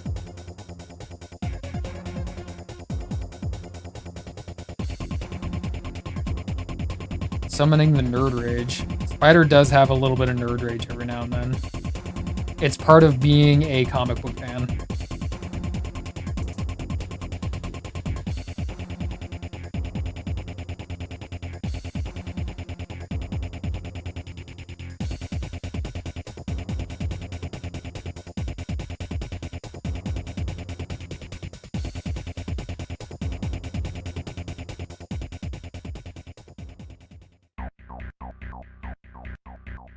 Hey, Brian Ray's here too. Damn. People showing up. Brian Ray, what's up, man? It's a wait, no, aren't you streaming tonight, Brian Ray? I thought you was streaming tonight, Brian Ray. Going back to Elf Boy, Link to the Past. Damn, dude. I'm gonna get you a shout out here real quick, but Itchy was here before you, so I gotta shout out Itchy first.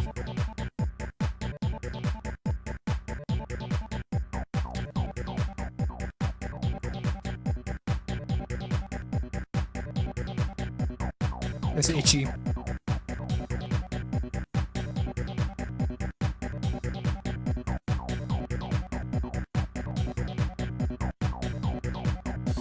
Yeah, there you go.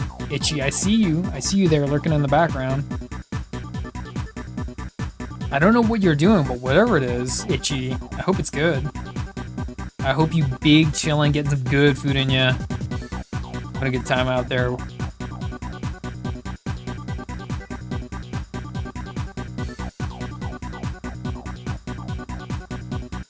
Alright, let's see. Here's my beef. Wonder Woman and Aquaman, why not Martian Manhunter? Hey, Sanic Savoya. Like, don't even get me started. Like, I'm saying it again, like, don't even get me started on the Martian Manhunter. Martian Manhunter is one of my, like, he's one of my kind of my deep cut favorites. I freaking love the Martian Manhunter. I love Martian Manhunter. He was created by Joe Certa and Joe Samixon back in Detective Comics issue. Oh god, it was issue 117. I think it was 1959. Really, truly one of the last, maybe the last golden age superhero, you know, from way, way back in the day. Dude, I love me some Martian Manhunter. Martian Manhunter is he's just so cool on so many levels. I could glom about the character all day. But to answer your question, like if I really have to answer your question, the reason why they can't justify it is two reasons. One, he's too powerful, and not to me, but to audiences at large. People already have an issue with Superman being too powerful. Well, Martian Manhunter is just like stupid overpowered, and writers are too dumb to write him. Like, very simply put, if you have a character that's overly powered, then you just think of more clever situations to put them in. You don't ignore the character. That's exactly what they're doing. So basically, he's too powerful and no one wants to write him. Real strength isn't. The second reason is he's not popular. No one likes the Martian Manhunter. He is the dark horse of the Justice League. So he doesn't have the same comeuppance that the Flash, Superman, Green Lantern, Wonder Woman has. Ask your aunt or your cousin, do you know who the Martian Manhunter is? Because if they don't, then they don't need to be in the Justice League. You know, and I hate saying that, but it is a popularity contest. So that's my answer with that. I hate it, but that's the answer. It's the sad truth.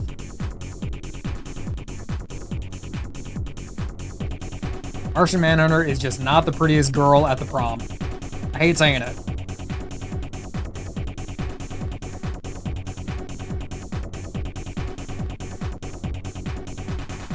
Go.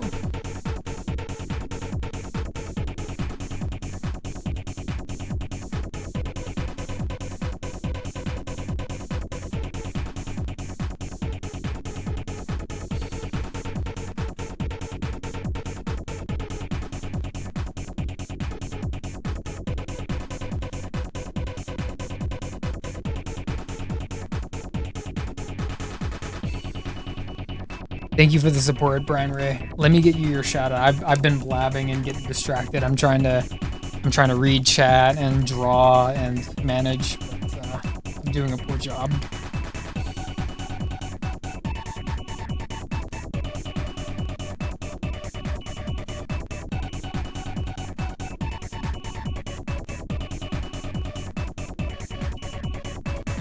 You're setting up. Okay, I'll open a tab up for you, Brian Ray. You're good, man. Vason is a Martian Manhunter fan. I'll have to ask him. Ask Vason. Is Vason for reals an MM fan? Create Steppenwolf from another dimension. I know, right? Steppenwolf, that's a deep cut. He's Darkseid's uncle. He's Darkseid's uncle. We're going way back into like Jack Kirby's Fourth World. It's a nutty place. Like Steppenwolf has had his multiple like incarnations and interpretations, and they needed a patsy. They needed a patsy, a fall guy who was not the big bad, who wasn't Darkseid, but still bad enough to take down in the Justice League movie, and it happened to be Steppenwolf, no one's favorite supervillain ever. As a Red Tornado fan, okay, literally, you know what I say every time I see Red Tornado is he's no one's favorite superhero, and that sucks. I love I have a Red Tornado action figure. I love Red Tornado. But he's sad. No one likes Red Tornado. He's just too obscure. Hey, Slaz, what up? Dang, I'm catching up on chat. Slaz, what's up, man? Jar Jar and Phantom Menace. Well, I mean, that was Jar Jar's a completely different like character. Like he was meant to appeal to kids, so much so that it upset all the adults. Lobo is too powerful. What do you do with his credentials? Let me get you a shout out, Slaz. I'm trying to shout out my people and catch up on chat at the same time. Hope you're doing well out there in the wide world of things.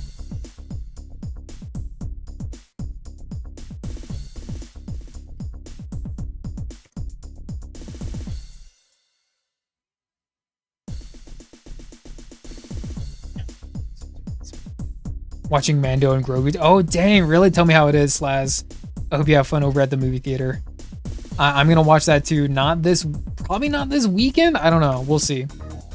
But I am going to watch it. Lobo is a joke character in a way, as far as I'm told, and that he often screws himself over in order to deal with how crazy broken he is. I'm sorry, I already did. I like obscure. Lobo first appeared in Omega Man issue, I think it was 28. Really obscure comic book, really obscure team. It was a science fiction comic at the time. And Lobo has since grown into he basically occupies a space in DC lore that no one else can touch. And I don't like saying like something so dumb like, oh, he's DC's version of like Deadpool and Punisher but combined, but he kind of is. He eats from elements of like, bad boy a la Wolverine and kind of Batman, but also goofiness a la Deadpool at the same time. And so Lobo occupies a very unique and important space for DC because no other character can do that. He's meant to be ridiculous. He's meant to be over the top.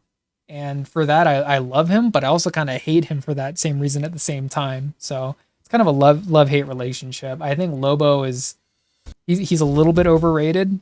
Now at KFC. No, not sponsored. Don't go to KFC. We're not sponsored.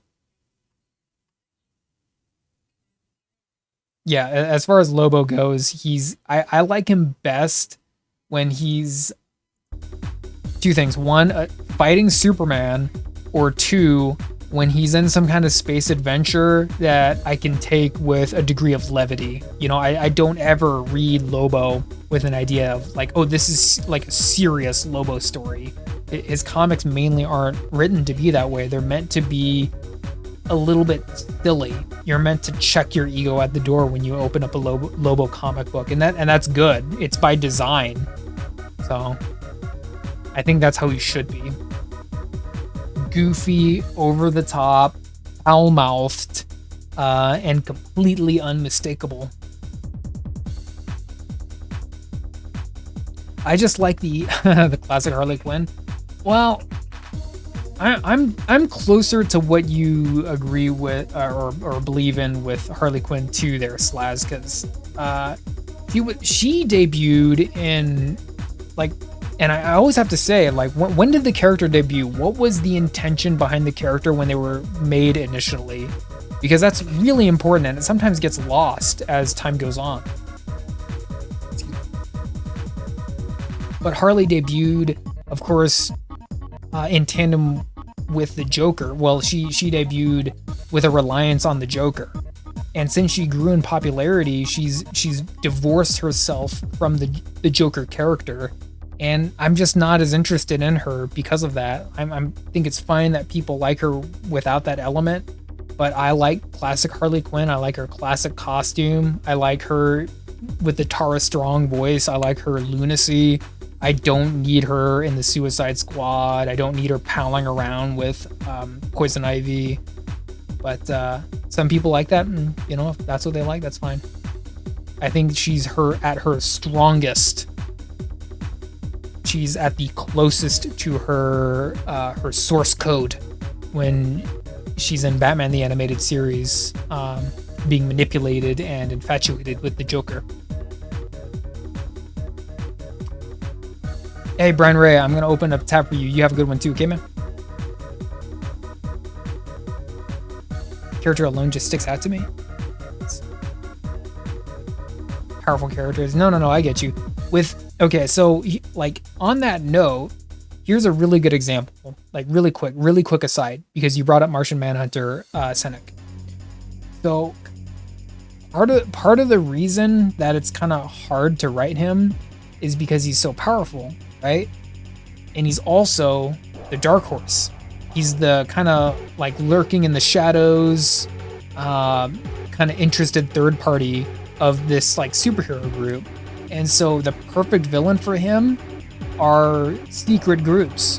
And it's nothing new. Like he's been fighting like cabals and secret crime cells since the 1960s. But no one really wants to delve into that because it, for whatever reason. But to me, the Martian Manhunter is the best when he can fight these giant world-ending threats. But he has to do it like secretly in his own way. And he's basically the greatest hero that no one will ever know about because he can turn invisible, he can be intangible, shape change, and do all these things. He's not meant to be seen. So his adventures where he fights these, these like criminal networks or these crime cabals, because he has a secret life as a detective. Those are the stories that elicit the Martian Manhunter. So all that being said, it just goes to show that yes, you can write like a devastatingly powerful character. You just have to be clever enough to figure out how to put him in a situation that requires them to be so powerful. Anyway, I'm blabbing. He's in trailer and he's on down. Are they making a Nightfall? Really? Damn. They're making Nightfall. Making Nightfall into animated. Of course they are. Batman gets all the animated movies. I haven't seen the trailer.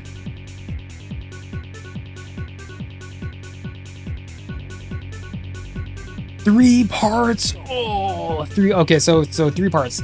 So the first part will be. Oh my gosh. I don't know if I can split it into 3 parts. Hold on. First part will be him fighting Bane, and then ending with his back getting broken. The second part will be him getting replaced by Jean-Paul Valley, and him encountering the other members of the Bat family. And the third part will be him coming back into the role as Batman, having fully recovered and defeating Bane once and for all. That will be the 3 parts. Holy mackerel. That's a lot of time to spend on Nightfall. His versatility in terms of power. I love him in terms of power. He has so many powers. When a writer actually digs in and writes him in a fascinating way where his powers aren't a plot hole and he's using them in a clever way, those are the best Martian Manhunter stories, man.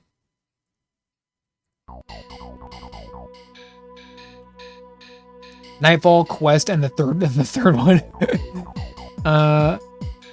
Clark is physically stronger. Manhunter is more versatile. Clark is stronger. Manhunter is not afraid to pop Clark in the mouth. He's not. I have a couple of comics where he's straight up just punching Superman. Like he gives 0 Fs. Manhunter will punch. He is in the same weight class as Superman, but Superman is technically stronger. Martian Manhunter has way more powers.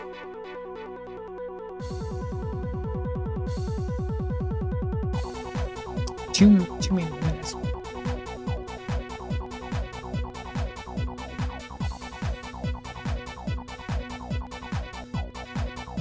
No, I got you, Swampy. Yeah. It's always good to have a counter if you're doing that in your story. I support that. I hope it's good. And you know what? If you get far enough in your writing process, me and Retro won't be afraid to read your writing and provide some kind of feedback or whatever. I say do it. Okay, anyway. One second. I'm gonna go over here for just a second, just a smidge.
What are you looking at? All right.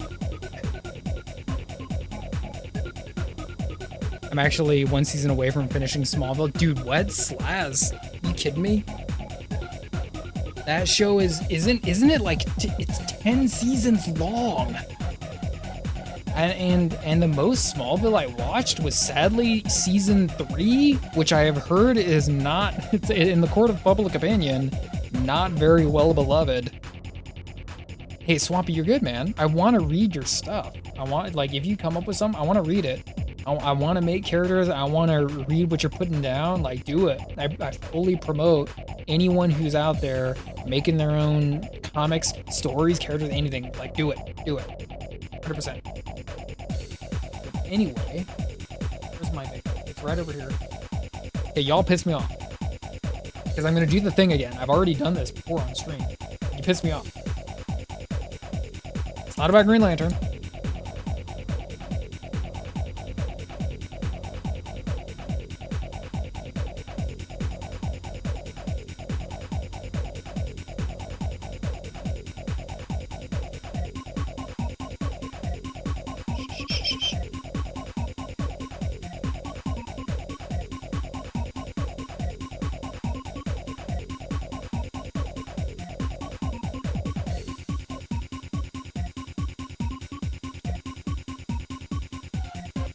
Let's hold on. Let me move the camera a little bit. Let's see what I'm doing.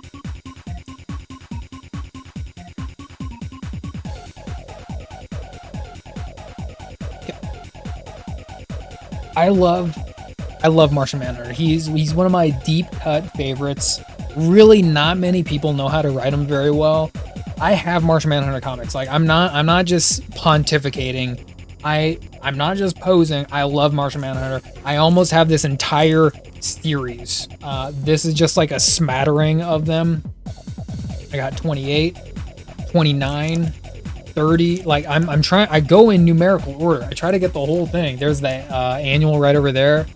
Like, bro, come on. He's a completely unmistakable character. I love this guy. You could be vaping formaldehyde. You could be vaping formaldehyde. Not sponsored. Okay. I got plenty. I got plenty with me.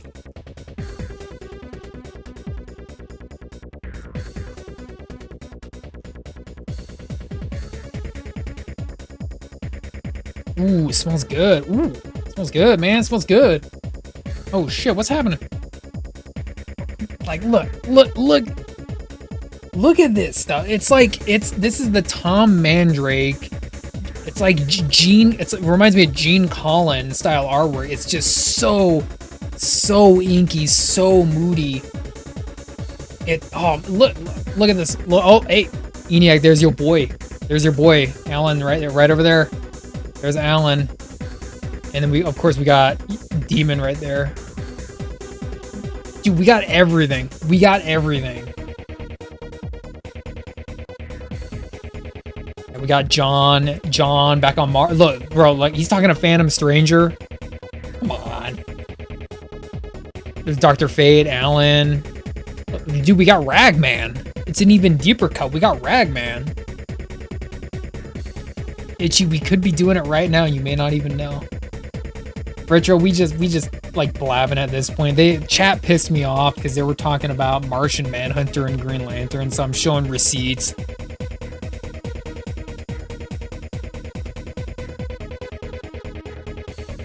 Chat's talking Martian Manhunter like I don't know Martian Manhunter. Like, man, I could probably write a whole book about Martian Manhunter.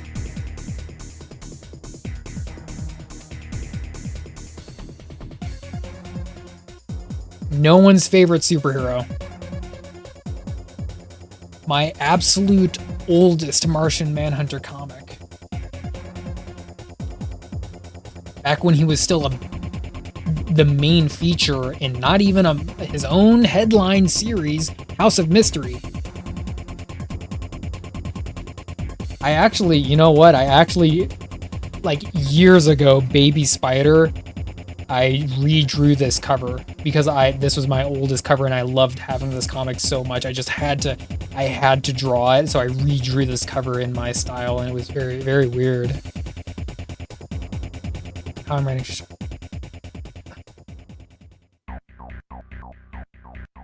Powers aren't boring. Don't make them boring. If you make them boring, then run it by me or Retro, and we'll see what we can do. No plot holes. I don't want it to be boring. Ooh. And this comic is from... This one's from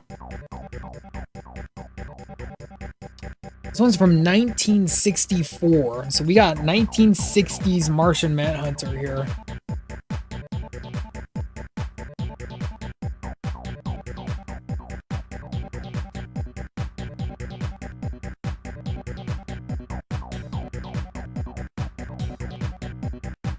And this comic is still in really good shape despite being this old.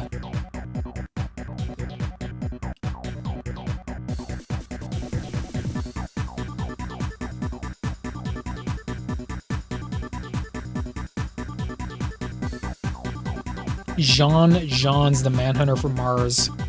There he is right there.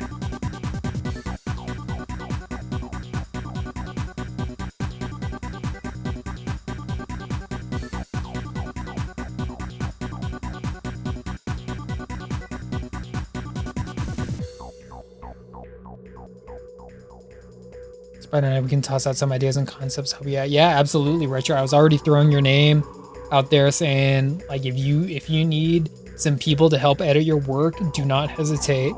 Like, I'm not here to drag you down. I'm here to, help build you up.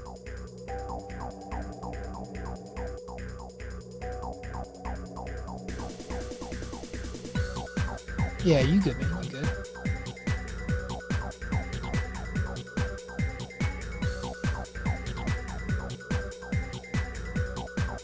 Save me, Manhunter. That creature is firing horns at us. It's stupid shit, but it's from the 1960s. Everyone was doing it.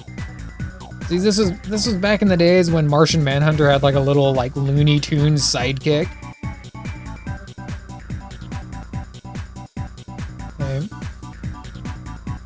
Okay. There's the cover right there.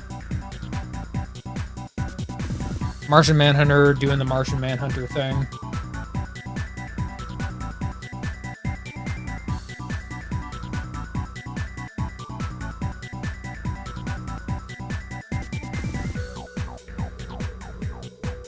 Great Jupiter, I'm trapped myself, and this fantastic force is stronger than any I've ever encountered. Like, old school. We going way back in time. We going to old school. Like, see, no one's talking about this. No one's talking about this old stuff. Martian Manhunter's been around since the 1959, right? Such an old character, such a storied character. No one loves him, but I love him. 1964, baby.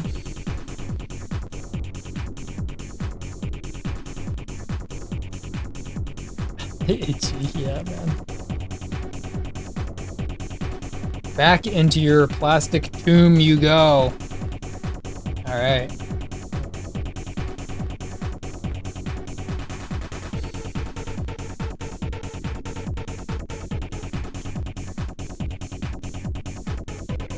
Everyone, make sure you have your Gap jeans. Make sure you got your Gap jeans, okay? Just saying. Oh, who do we got here? Errol Olivetti. Nice. Doing some inky artwork.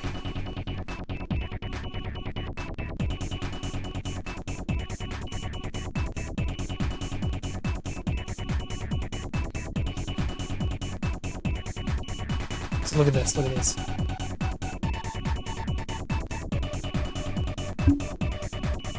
I drive a cab in Taiwan. I trap furs in Siberia. I'm a Sri Lankan bartender, a reclusive Japanese businessman, and a shape-shifting superhero from Mars. Of all my human identities, the one I wear the most is this man. John Jones, American Private Eye. Damn, dude. Like, he does all those things. Yes, he does. He does all those things.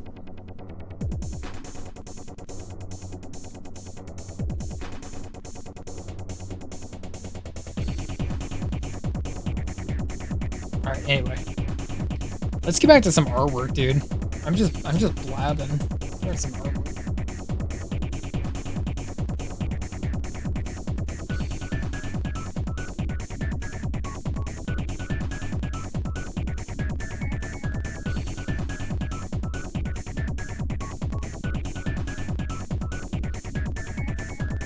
That's coming up with Phil Hester. Nice, nice. Things are happening. Things are happening. That's nice to hear, Retro. 1 second.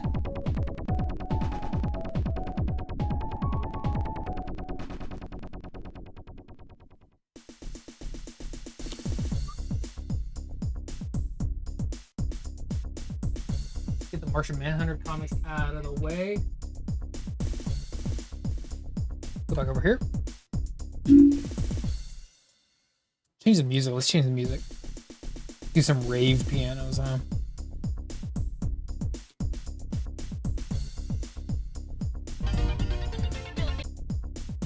My wife may call it a charcuterie board. Ads.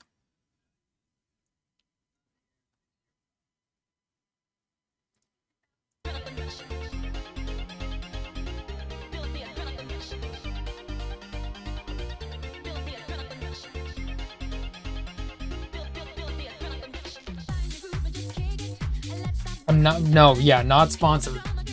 Don't listen to the ads.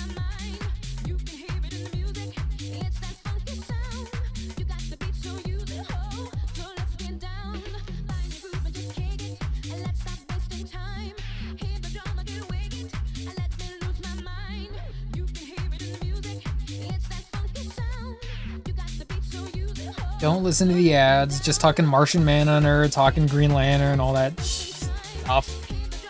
Basically.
Hey, yeah. Don't bite off more than you can chew, Swampy. You can get overwhelmed with that shit easy, man.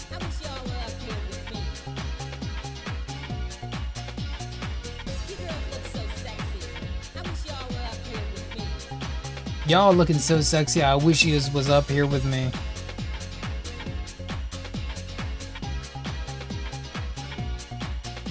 Why y'all's is looking so sexy?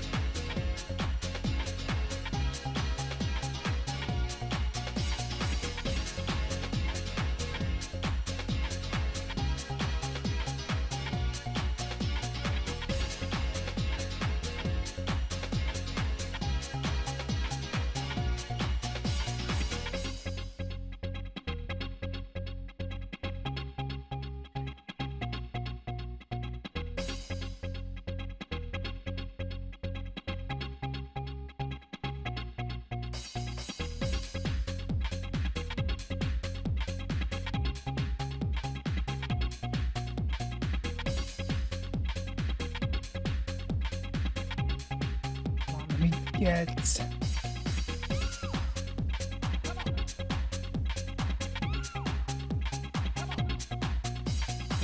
Hold on, I'm grabbing a marker. Hold on.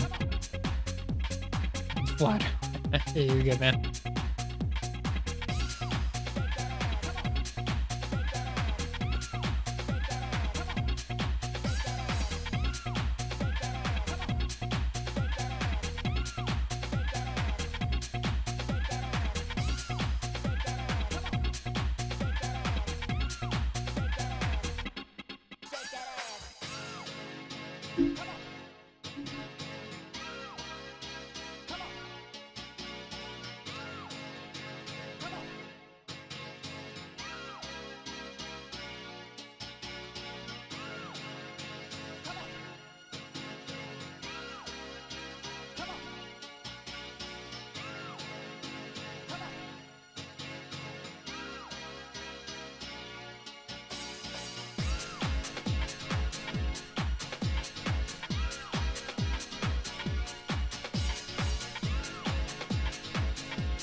Hotels.com. Hold on. We're not sponsored. Don't go to hotels.com. Don't do that.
Looking good. Hey, thank you, man. This is just fooling around.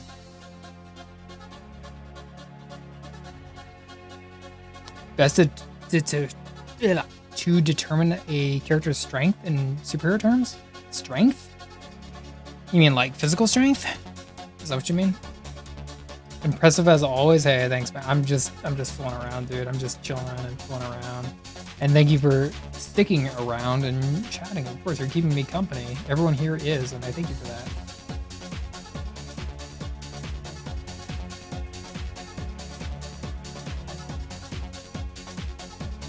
Just kind of seeing, like I said earlier, just seeing what we can dig up, seeing what we can discover as we kind of lean into this kind of textured, inky man thing we're working on.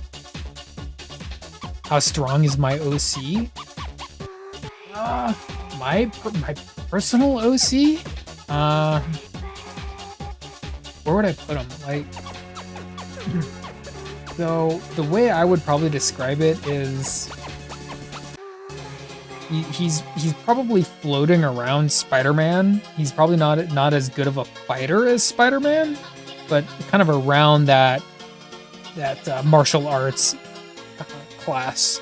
And I would say his power set, his actual like super power set, would be closer to Green Lantern, because I love Green Lantern, and like I mentioned before, and actually I kind of thought that it would be cool to not rip off, but just kind of not reference either. What am I trying to say? Acknowledge how much I love Green Lantern with kind of using the same kind of power with my character, my personal OC. So I want to add like a martial arts element to someone who, you know, could have Green Lantern's power, you know? And I know that's been done before, but that's just personally, that's my OC. So I hope that answers your question. 100 yards. Okay, so I would say no, but he could make a Green Lantern construct to help him throw that car 100 yards. He could help throw that car 100 yards with the power of his ability. Okay, you're talking to Swampy. I think that's what you're saying. Or to another character, I think. I thought you were talking about like my OC. Like then I started like thinking about how powerful my OC is. Oof. Oh. No one really asks me that. Hold on, let me think.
He's not no mushrooms. He's not moldy. He's not moldy, but I figure that his body is enough of an environment where he could grow mushrooms. And I'm not saying that like he has control over it. They just naturally grow on him because he has enough of a culture, botanical culture on him that could grow mushrooms. But that's just my headcanon. I smell hay. Them is fighting words, Swampy. Why are you here, man? Down notes on my OC how to measure his strength. For real, Senex Savoya? Oh man, hold on. Did I write your OC down? I must have. You're gonna have to remind me.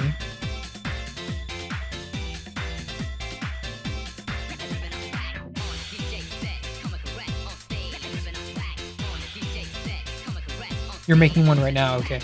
Would it be cheesy if a writer wrote a mushroom on his body as a cure for someone he helps? No, I think that's not bad at all. Hold on. The truth and the only truth. Very Jack Sparrow of you. Well, you smell funny. Well, does he think what I think, what he thinks, what he doesn't know? You know, that kind of stuff. And why is the rum always gone? It's heavy. No, not to blab on specifically about that, but mushrooms. So they're not plants. I'm not trying to give you like a crash course in mycology like at all. But they're not plants. They're actually a fungus, right? So they thrive off of bacteria alone. So they grow in the most kind of unusual places, sometimes the most inhospitable places, but they're not plants, which is kind of a great misconception that people have about mushrooms, and they operate in a completely different way from traditional plants as well. They build this kind of more cellular network, and it's really fascinating if you want to dig into it. But anyway, there's this long history of mushrooms and art and blah blah, and I think you can probably get away with it, Senex Savoya.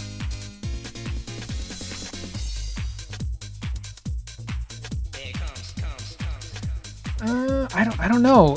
Man Thing is really mindless, like as per his name, right? He's the mindless, the macabre Man Thing. So if he gestured towards something, it would be because he felt something from something else. He's really just a sponge, a walking Sasquatch-shaped sponge that feels whatever you're feeling. So if he like gestured towards something, he wouldn't really know what it means. All he would, if he gestured towards something that would help someone, it would be because he felt it from something or someone else.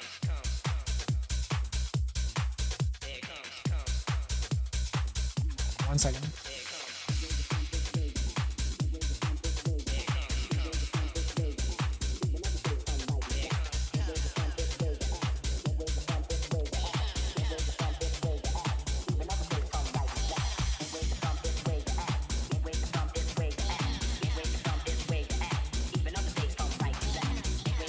Whatever knows fear.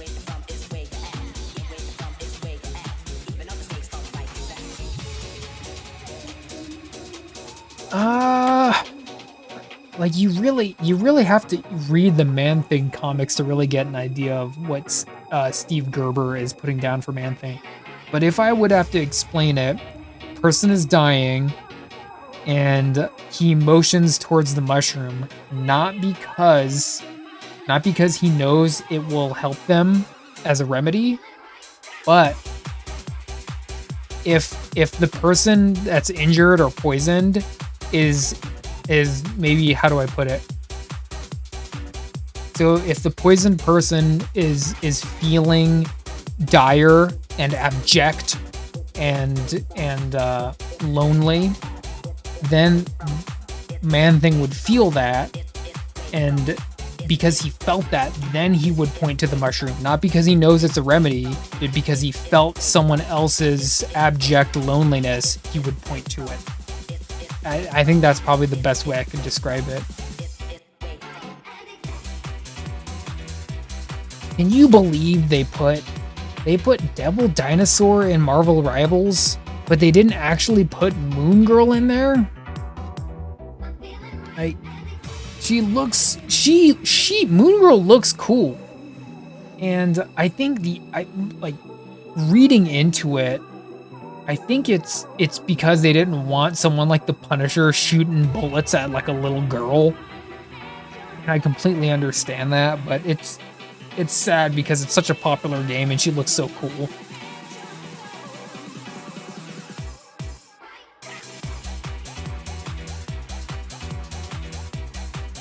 Would be an automatic response for help. Yeah. So here's a good example that I can go off of.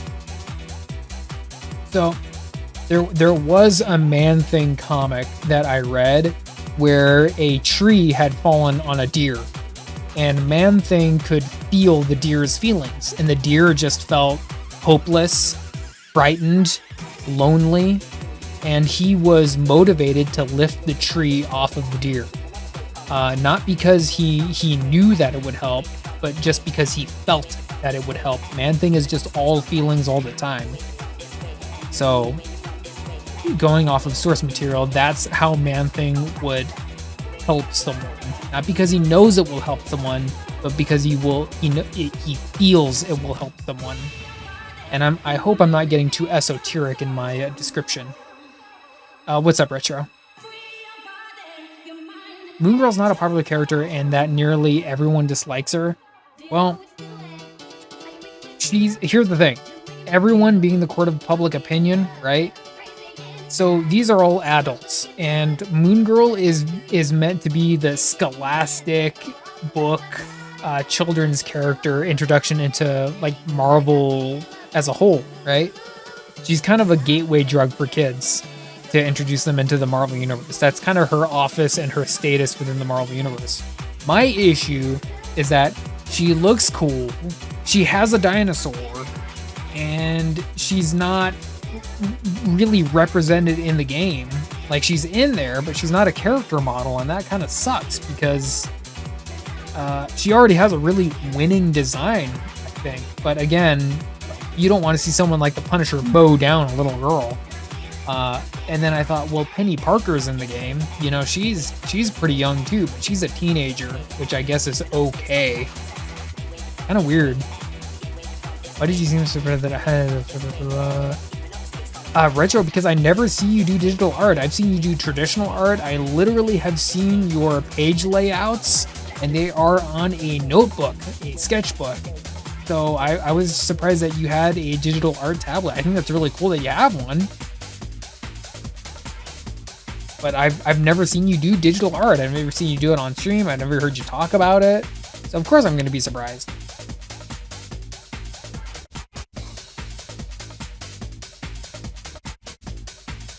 Rebels Penny Parker is of age. She's 18, really? Okay, well, two things. First of all, okay. Literally, I remember holding it in my hands. Here's a fun fact for everyone who doesn't know. Wait.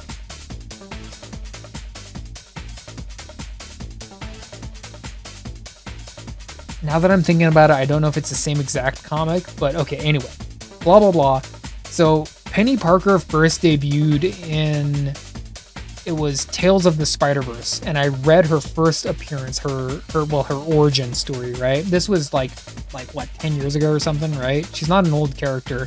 I read it, and she is, in the comics, in the source material, she's a Japanese schoolgirl, right?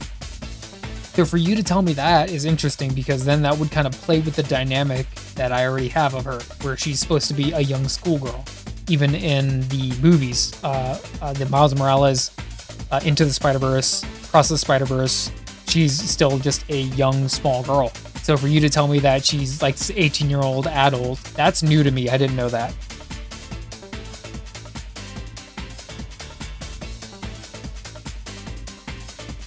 No, you're good, Retro. I'm still a traditional art guy. I love digital art, but it's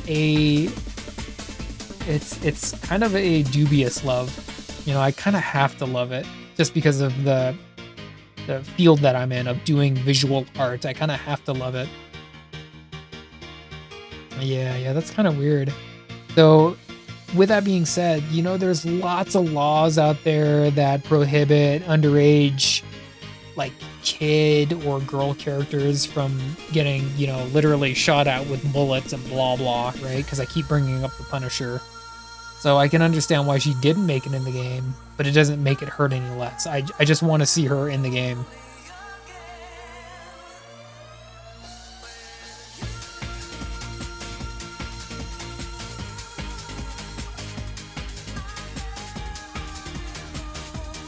Tyler Kakok. Kakok? Shout out Tyler Kakok.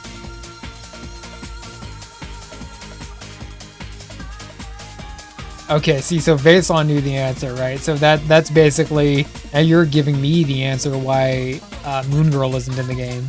She's underage, basically, is the answer, and you can't have underage characters in a game that's that violent. And it's not that violent of a game, but it's violent enough to make it so that young underage girl characters cannot be playable. So, yeah, I understand. Sadly, Vason, of course.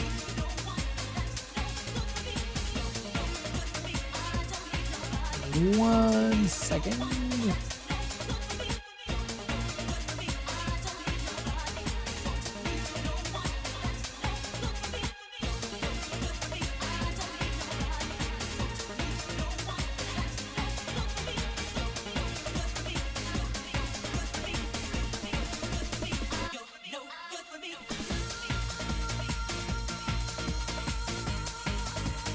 Senex Savoya, Angela is a Spawn Universe character. It's a really...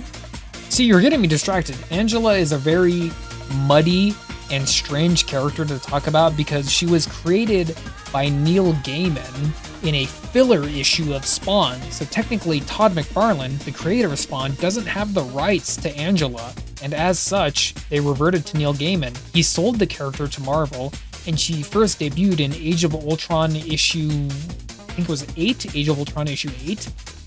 And it was the big event series of the summer, which was probably 12 years ago. It was quite a while ago. And like the big like reveal of defeating Ultron was Angela made it into the Marvel Universe because they had just bought the rights to this character. So she is a Spawn Universe character, but she now exists in the Marvel Universe because of, you know, reasons. Speaking of Marvel, I've been interested in White Tiger.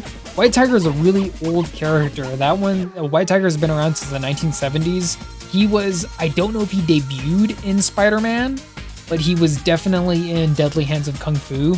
He was one of the martial arts craze, kung fu craze characters that kind of got invented during the time. Unless you're talking about the female White Tiger, which would be the one that debuted, or the one that's in the Ultimate Spider-Man cartoon, which I believe is the daughter of the original White Tiger.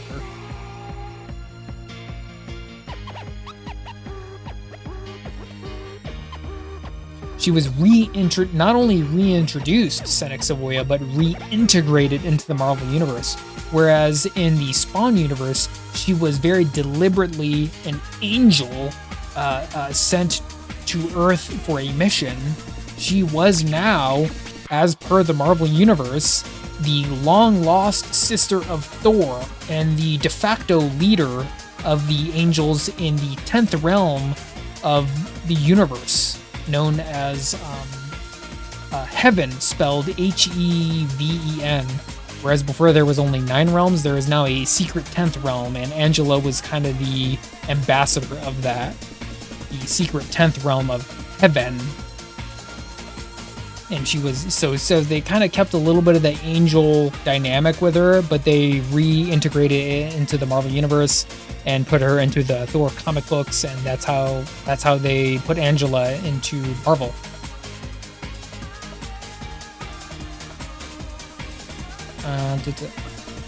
Female version, because I think... Yeah. She's, I believe the female version of White Tiger is the daughter of the original White Tiger, who, kind of the same thing as the female. His daughter has the amulet that gives him, cunning, speed, and strength, but he's still very much a martial arts fighter. Deadly Hands 17 or 19. I only know because we had a conversation at the Welcome Charter. Was that cool? It's issue 19. Hector Ayala. Okay, yeah. And see, that's another thing. Hector Ayala. So right from the get-go, he was always a Latino character, and that's, and I hate saying it, but it's true. Hector Ayala, Latino character, very, very obscure and underrated, but because he's Latino, and by extension his daughter is Latina, she gets a little bit of coverage, a little bit of screen time because of that.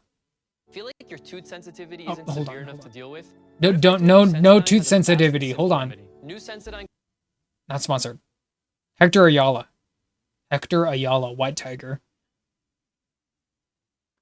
We're going way back in time. Deadly Hands of Kung Fu number 19.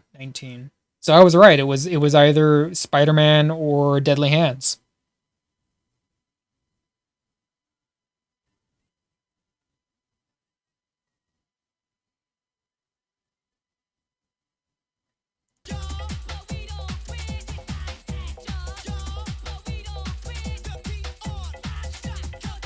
I became a party pooper. I know.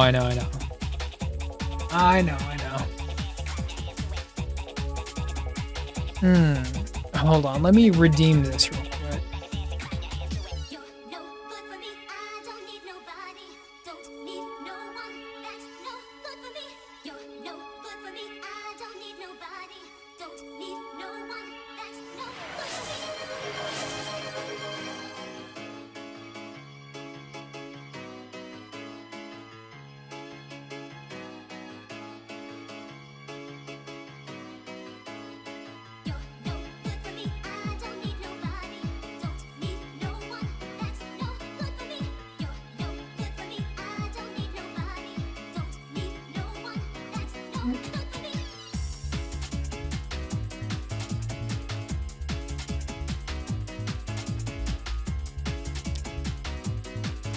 Yeah, White Tiger, especially with the newer female White Tiger, there really isn't a whole lot of source material covering her. She really is a new character that just does not get a whole lot of coverage. At least Hector, the original White Tiger, had a little bit more comic book appearances, but the newer White Tiger, she just doesn't get used a whole lot. Sad to say. What is it? It's White Tiger, Sam Alexander Nova, and man, I feel like he has like a couple other like friends that he hangs around with in that show.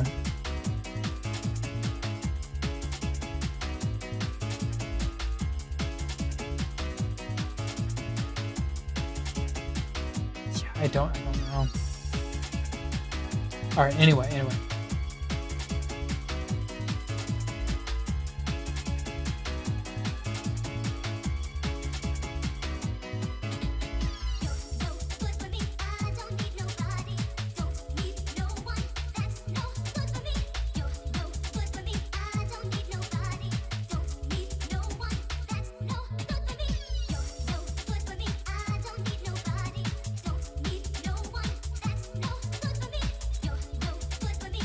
Hold on, I'm still here.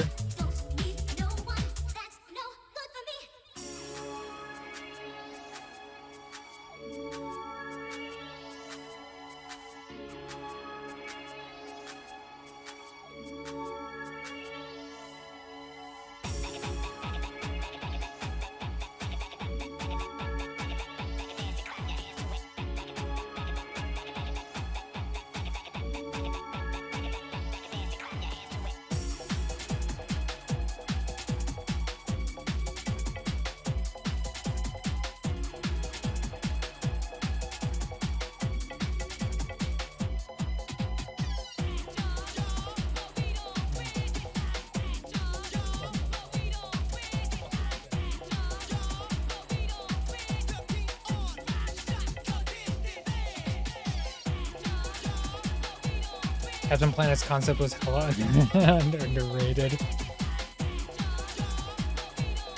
you like Captain Planet.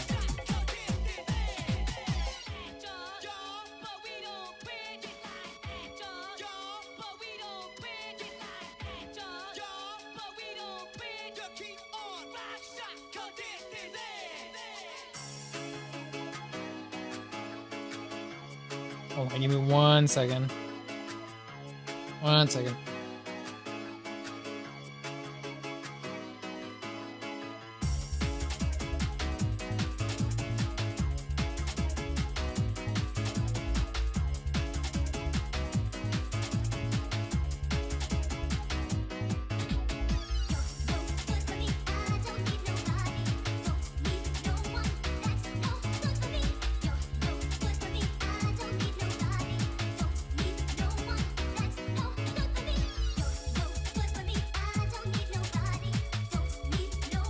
What's up, Swampy? I do again, I do. Quirky, kind of goofy somewhat, sure, but I really... The Planeteers? Uniting over a common goal, being the planet, and then being assigned a specific office, one element concerning the Earth. It could be cool, yeah. I'm not sure if anyone's really dug into that concept, but it could be cool.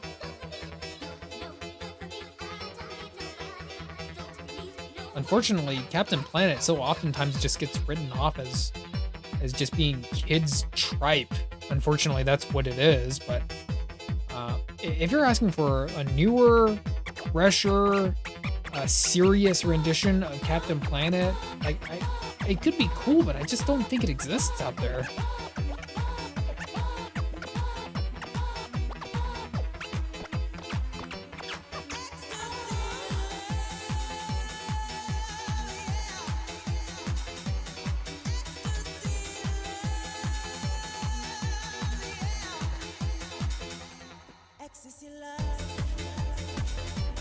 Man, I've been going for way too long, despite not getting the artwork done.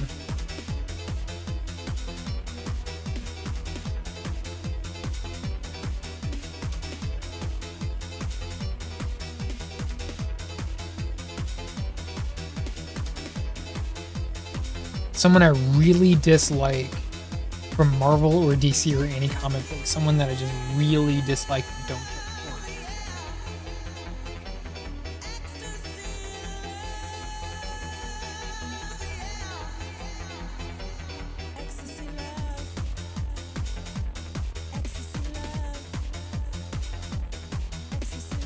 I mean, there are some characters that I really dislike, I can tell you that.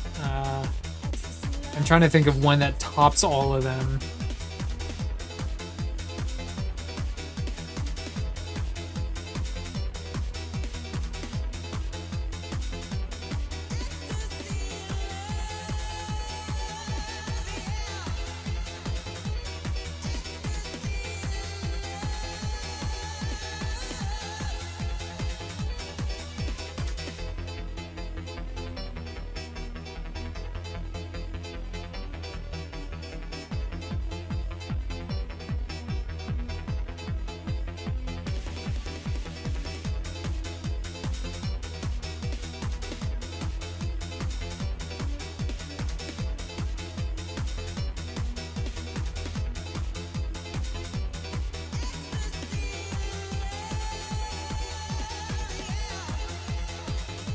I mean,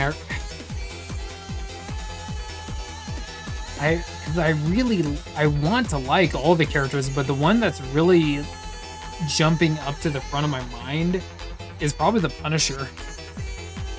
Probably the Punisher. And it's not because I think he's a bad character. I just think that he has really bad writing,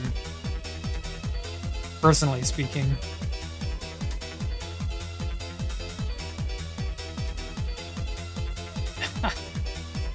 Punisher.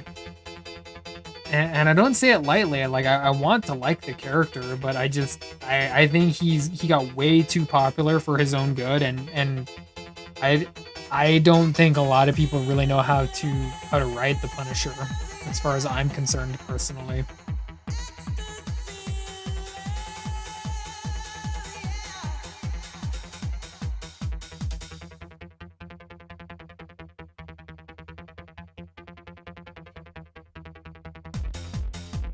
that dislike the Punisher. Like, again, I don't say it lightly. I want to like the Punisher, and I have some Punisher comic books, but he's a very dubious character.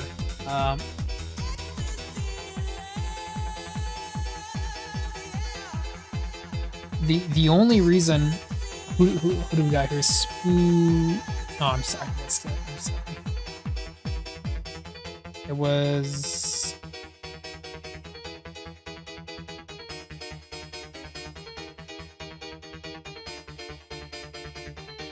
Spooky Artist 78. Thank you for the follow. Appreciate that, man.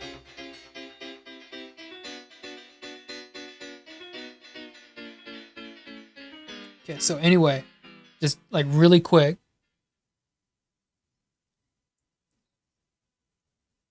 Oh, that's the end of the piano raves. Dang.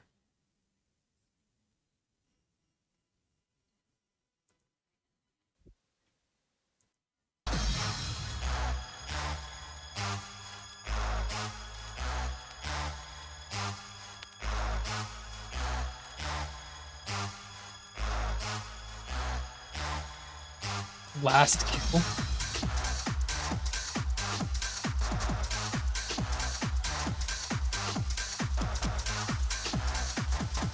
His comics. Well, my personal theory, this isn't everyone's theory, okay? This is just my own personal philosophy, right? So the Punisher is a character where, again, let's go back to his first appearance, right? He first appeared in Amazing Spider-Man issue 121. That was in the 1970s. Spider-Man fights crime in New York. And what was New York in the 1970s? It was a complete mess. It was a cesspool of crime, murder, and corruption. The Punisher was the answer to that. He was the same character that you see when you watch... I already got you, Retro. I already got it. He was the same character when you watch Charles Bronson's the oh my god, why is it slipping my mind? Not the mechanic, it's the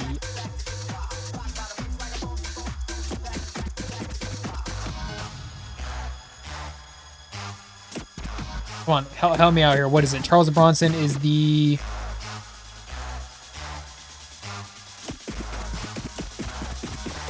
well, I don't know why I'm blanking out on this right now. I can't. That's really awful.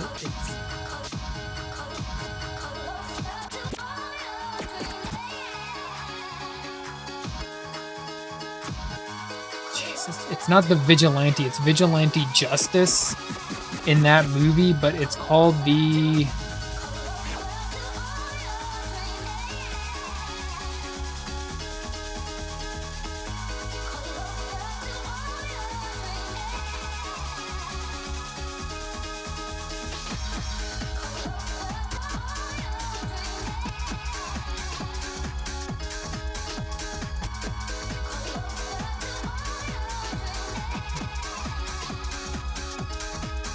Does no one know this movie?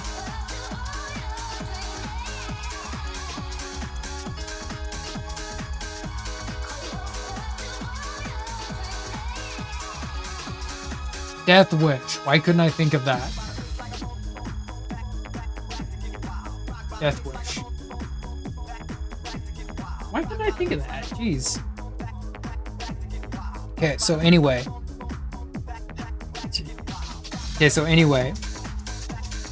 In the movie, Charles Bronson is the 1970s vigilante out for justice that was really popular at the then time, right? And you look at Jerry Conway, who wrote that issue of Amazing Spider-Man, and he directly says he was referencing kind of old adventure pulp heroes, but he was referencing The Executioner, which was a book series, a fiction series at the then time. So with that in mind, you understand that the Punisher is meant to be one thing. He's meant to be vigilante justice, right?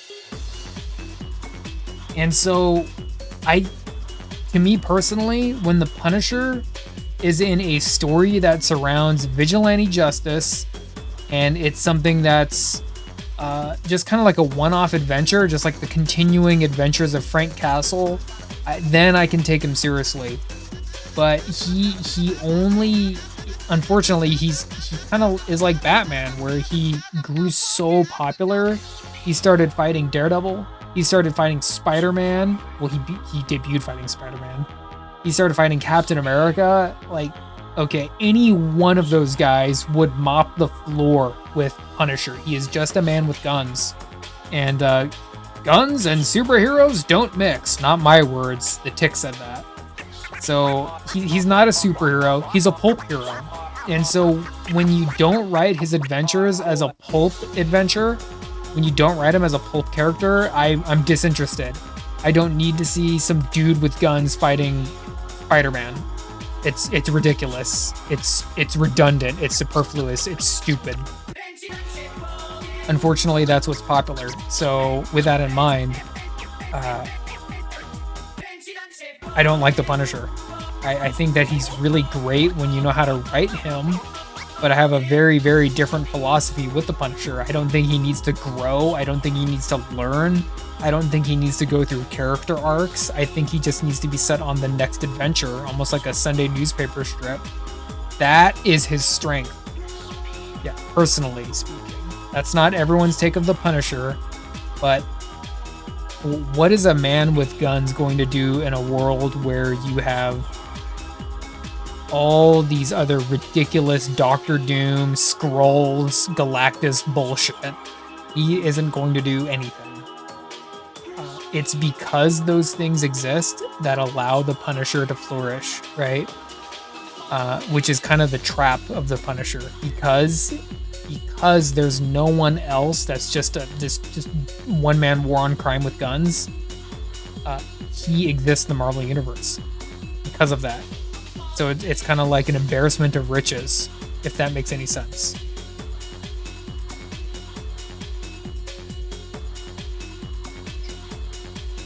Anyway, just my own 2 cents on that character. I think he could be really cool, but dude, coming across like a really good Punisher comic is hard for me to do.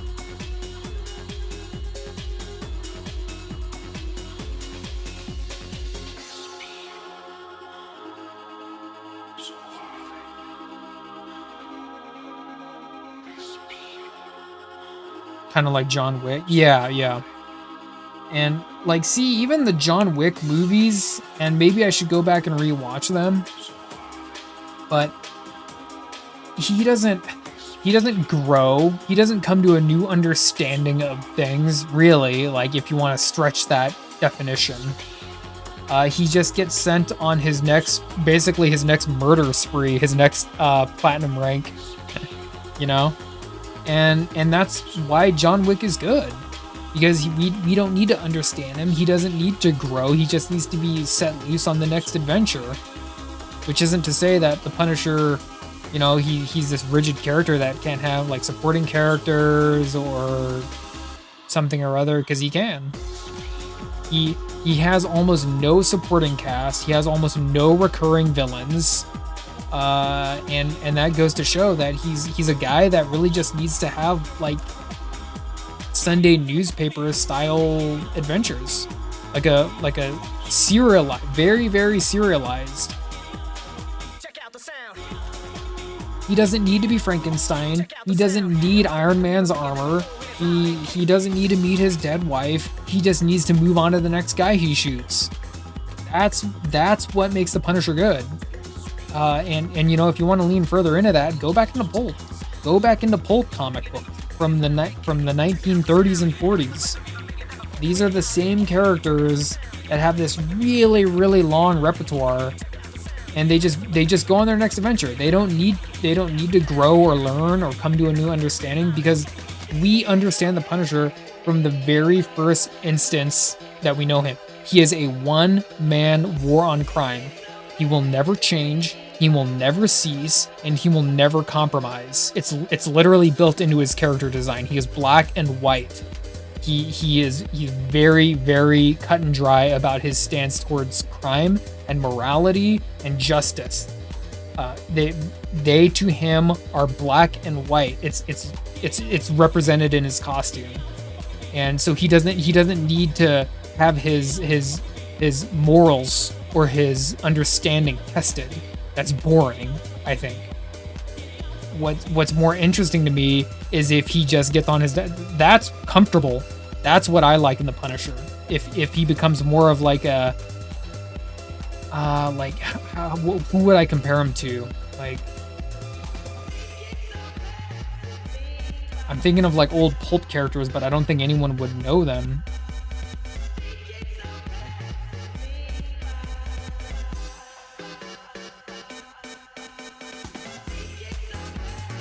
Doc Savage. Yeah. I know I just posted that in the Discord.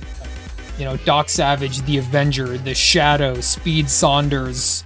Maybe add a little bit of Dashiell Hammett in there. You know, there's things you can do with the character, but no one wants to try it because they're too busy trying to, you know, put new spins on him. The character doesn't need a new spin. He doesn't need a new approach.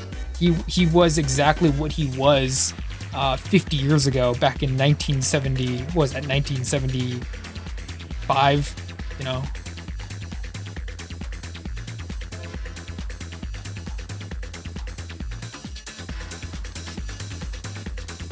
The reason why I asked is because for Vasan's response is Squirrel Girl and Ironheart for Marvel. For me, I can't give an exact answer.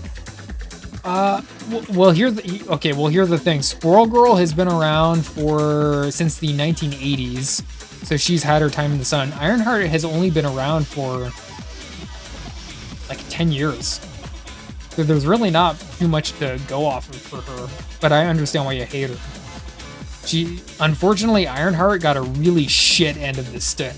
Like, she was really just created and put to be there to just be there, and she was more of an afterthought. But now that she is born and exists, now you have to actually deal with her existing in the Marvel Universe, and no one wants to touch it. My oldest brother doesn't like Superman. Excuse me, second older brother of mine doesn't like Superman. I love Superman. Superman is the measuring stick from which all other hero characters are measured by, right? I'm obvious. It's a very obvious thing to say, but I love Superman. Here for some cozy stuff. Love y'all. Retro, you have a good night, man. Thank you for modding. It was really nice having you here. I'm gonna get on that Dropbox. I've been busy and a little bit lazy. I'm sorry again. I don't say that lightly, and I really do hope you get some good food, some good rest, and that you're big chillin', man.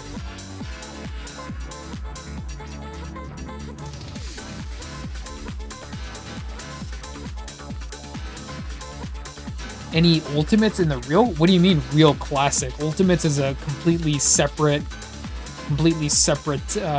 universe, technically speaking.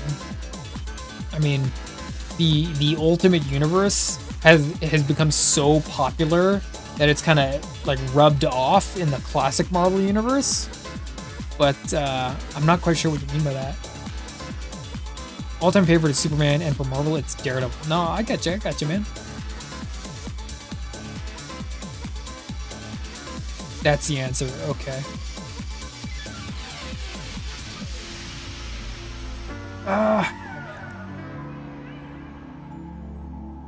Well, I like the Ultimate Universe. It's very different, and it's meant to be very different. I mean, like, are some of the things that they did in the Ultimate Universe good? Yeah, sure. Does it work? Yes, it absolutely works.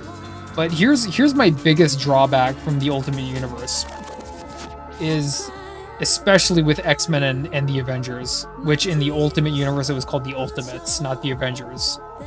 They were the Ultimates. And anyway, okay. So, real quick aside. Excuse me. With Ultimates, they started Spider-Man, X-Men, and Avengers, which was called the Ultimates. And with Avengers and X-Men, Ultimate Avengers, the Ultimates, and Ultimate X-Men, they were approached with a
Hey, Swampy, thank you for hanging out, man. We just be doing some man thing art, trying to at least, but you have get some good food in you, get some good rest, and I'll see you on the next one. Friday will be the next stream, okay?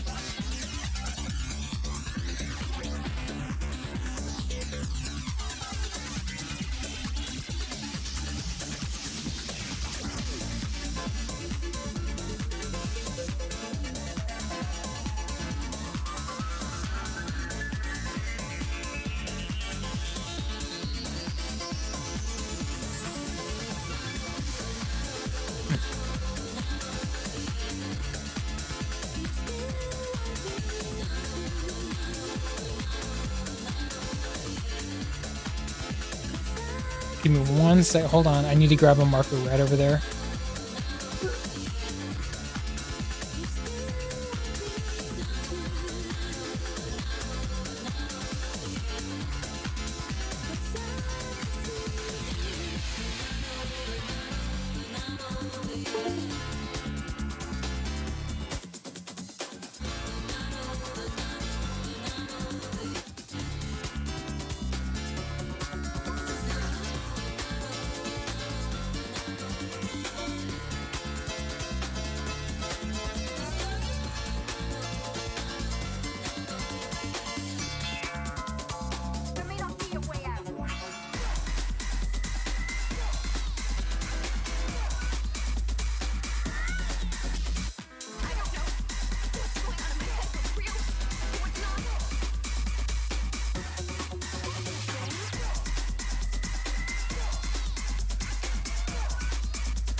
Raise your hands up in the air. Raise your hands up in the air. Raise your hands up in the air. And if you don't, then I don't care.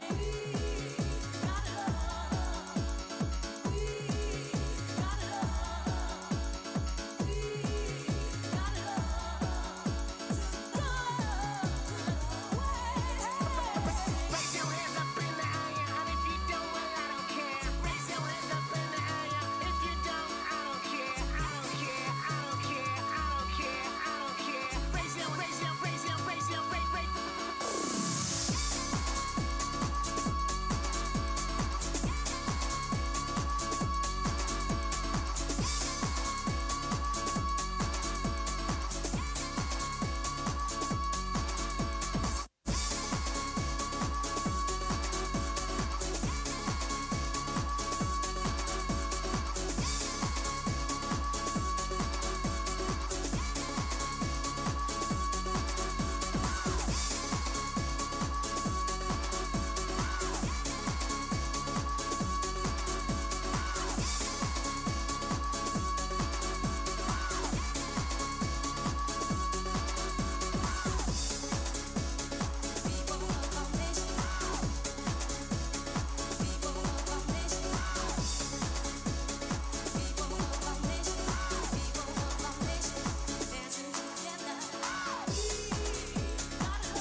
Alright, I think this one's done, right? I think this one's done.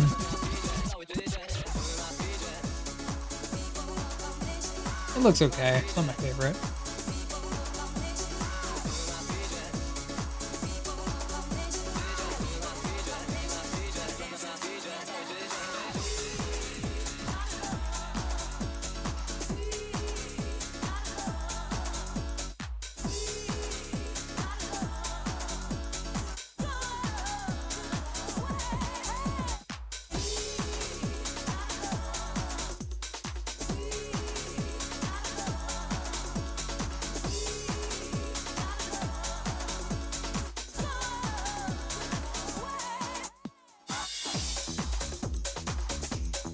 Just came back. Hey, welcome back, Eniac. Itchy, what's up, man? I think we just got done with this one. This one was just this one was just like for funsies, like nothing huge, but I mean, I don't know. I could probably like do like a little bit here and there, but it's there's really not much else I can do to this. It's just like a inky sketch, you know.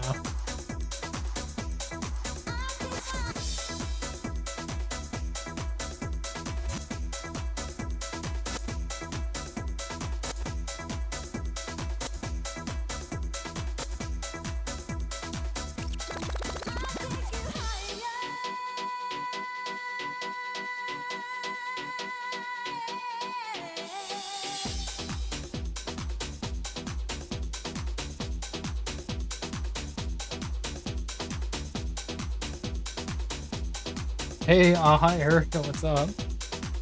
Give you a shout out real quick. Hold on, where's my keyboard?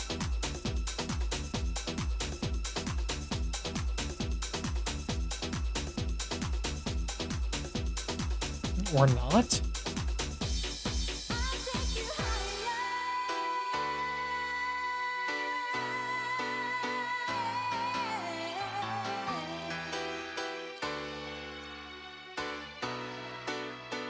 Let's go over here and here. All right. Yeah. We're gonna. Well, it's getting a little late. I don't know. Should I call it quits? I don't know.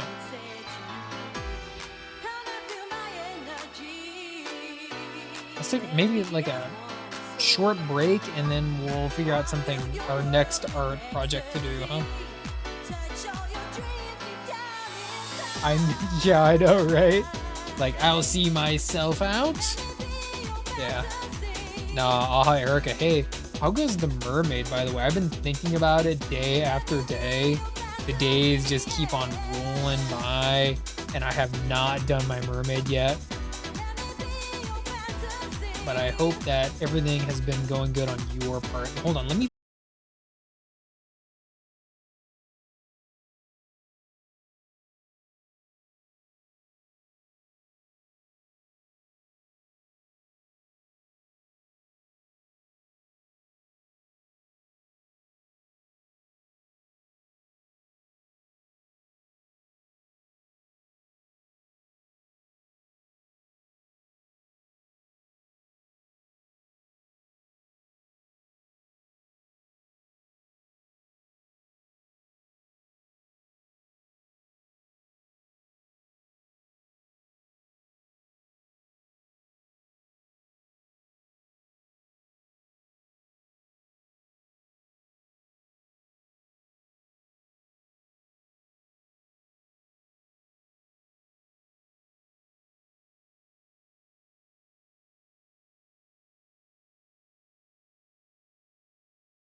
it's just like a fun exercise. Not something I'm putting like a whole lot of thought into. Just like what's the maximum amount of point and feeling that I can get across with just, you know, kind of simple, sketchy, gray tone type approach. You know what I mean? So just not a huge art project, just something to do for fun. It's a warm up. I'm not trying to brag or anything. I really didn't think I would be drawing Man Thing tonight.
Sludge, like from what I remember, Sludge is kind of kind of has a little bit of a cult following. Like he's actually not that bad of a character, but you really gotta actually track down because there's no reprinting of him.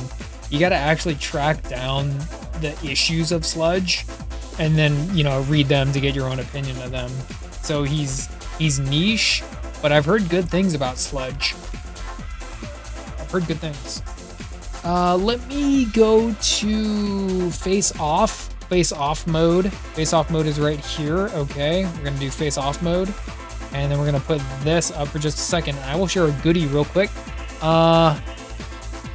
Just need to visit the bathroom.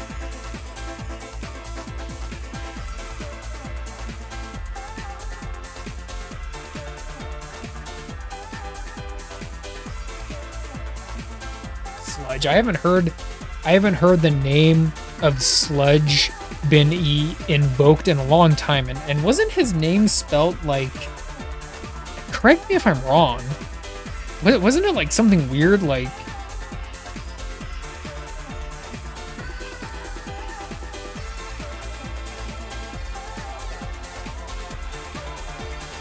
I could be wrong about that.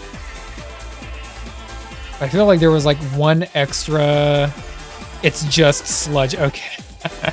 It's just Sludge, Spider. Don't get all worked up. Sludge. Old 90s comic from Malibu kind of infamously got absorbed into Marvel Comics because they had some printing technology that wasn't available to Marvel at the time. So they were, from what I've read, primarily bought because of their printing technology and their coloring technology. And because of such, all of the Malibu characters, Hardcase, Sludge, Nightman, all got absorbed into the Marvel Universe, and we will never see them again.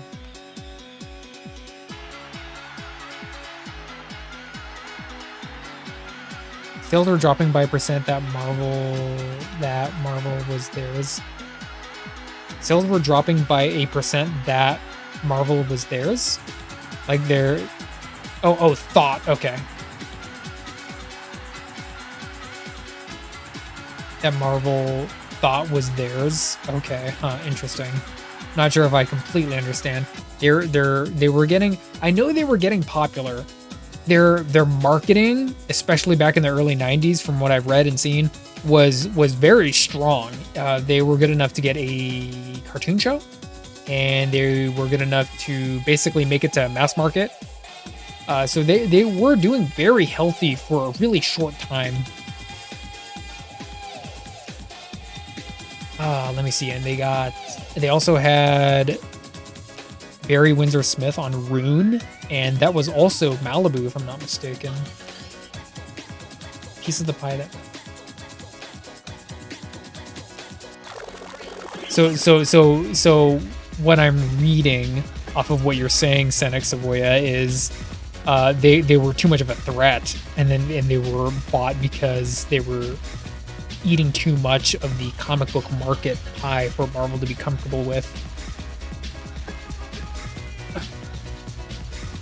Which, you know, I can believe that too. You know, but we're talking 90s Marvel. They started buying different companies. They bought Panini, the card company.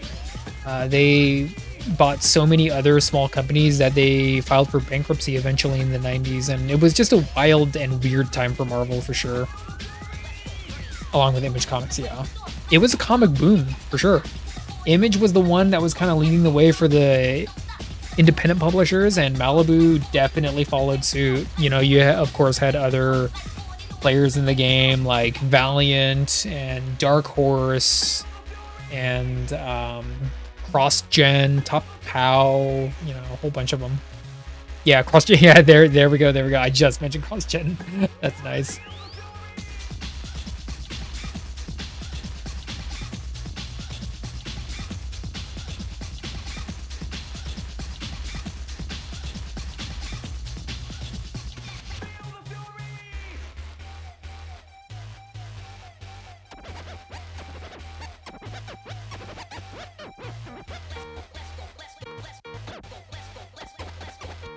Oh, give me 1 second to visit the bathroom real quick.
11111. Okay, I'm back.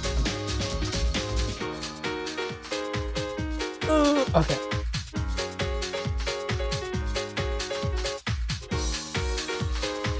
Thank you, Ichi.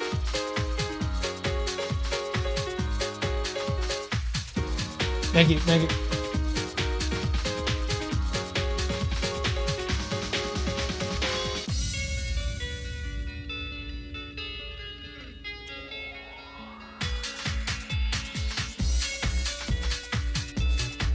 Thank you for sticking around, Ichi.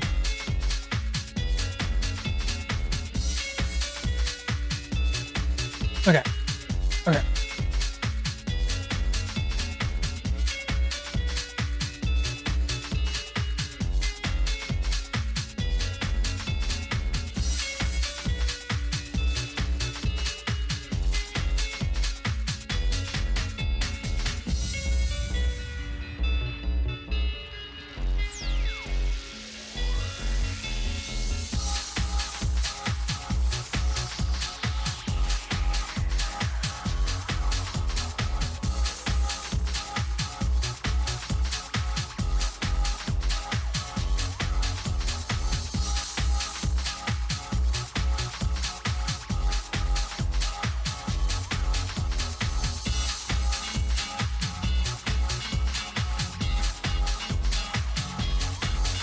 Okay, okay.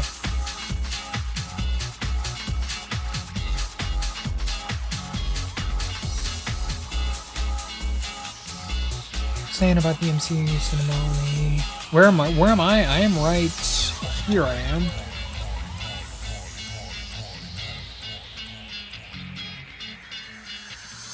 Only character you were not keen on was Adam Warlock. You mean as far as Guardians of the Galaxy 3? Because he's an excellent comic character. He's what I call glam rock space Jesus. That's really what he's meant to be. He's glam rock space Jesus. Now, granted that they used him for a completely different reason in Guardians of the Galaxy 3. He was there to fulfill the needs of the writers, and I understand that. It's just not what I understand him for in the comics. Like a lot of people forget that Infinity Gauntlet, the comic book, which is what the Infinity War and Endgame is based off of, the main character was Adam Warlock. He was the main character.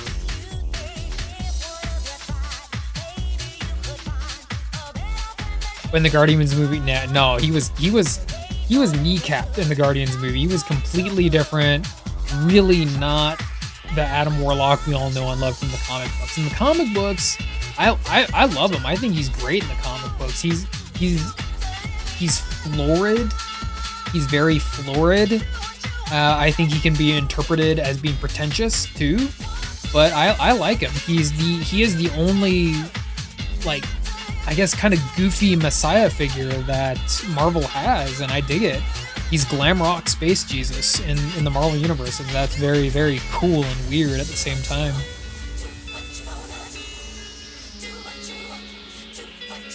Right, Molecule Man, he can't be used against Thanos because in that comic, like in some of his comics, especially that one, he's meant to be overpowered, so overpowered that he literally reaches kind of almost like a god level threshold of power. So he had to automatically be taken off of the board when Secret Wars happened. That's why he was kind of secreted away and sequestered away from all the other characters at that time, because he had the insane ability to basically control molecules, which is everything. So he could dismantle all of Doom's plans, or Thanos' plans, with just his abilities alone.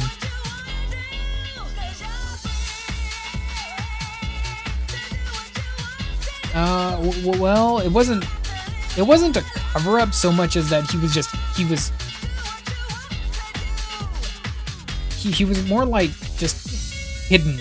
He was deliberately hidden. So I guess in that sense it was a cover-up, but you know, at that time all the heroes were wondering, okay, who survived?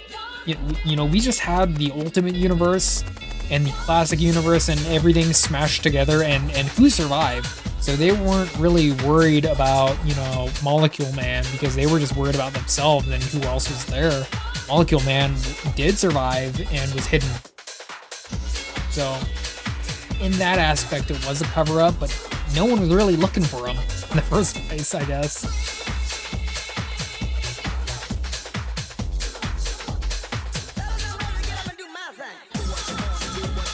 Yeah, it's kind of a...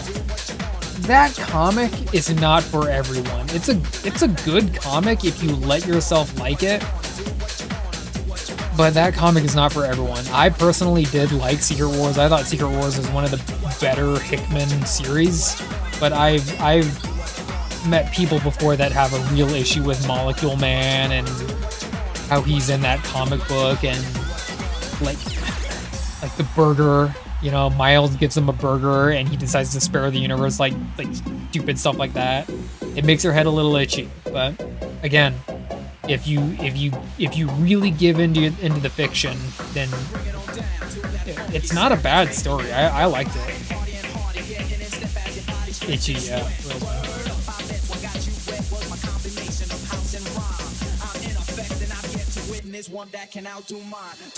Yes, he is. The short answer is yes. He can whisper and level a mountain. He can just say, you know, he can like sneeze and cause like a hydrogen bomb explosion, right? But if he just does something as simple as whisper, that's enough to like atomize anyone who's standing in front of him. Because he's written and meant to be like a stupidly overpowered character. Technically speaking, I think the answer would be yes. Although I've never seen that actually in a comic book.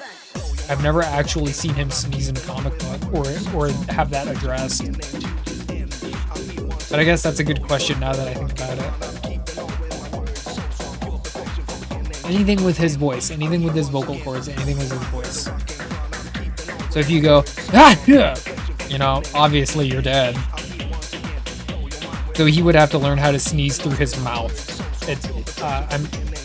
If I have to dig into that, not through his mouth, his nose. Sneeze through his nose, which you can do. It's not very pleasant, but you can do it.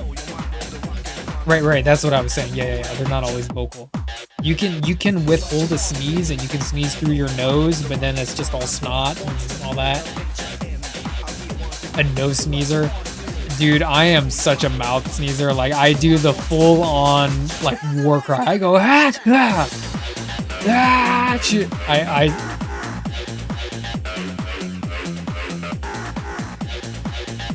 He can laugh, but he just has to keep his mouth closed.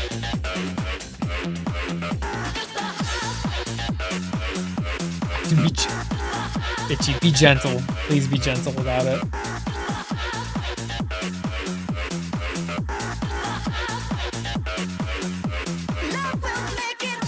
No air or no sound. Okay.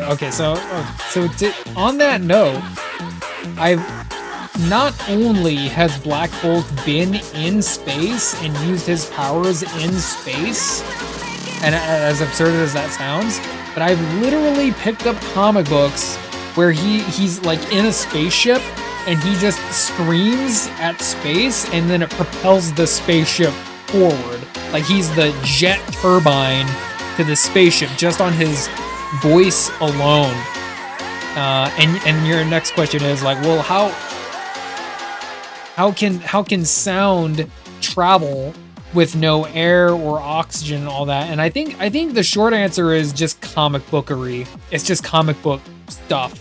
Like as long as he's pushing effort through his throat and vocal cords, it doesn't matter if there's air. Which is very absurd and silly to think about, but it's a comic book. You know, it's just a freaking comic book. It's meant to be absurd. Infrasound. Yeah, I know, right, man? Infrasound.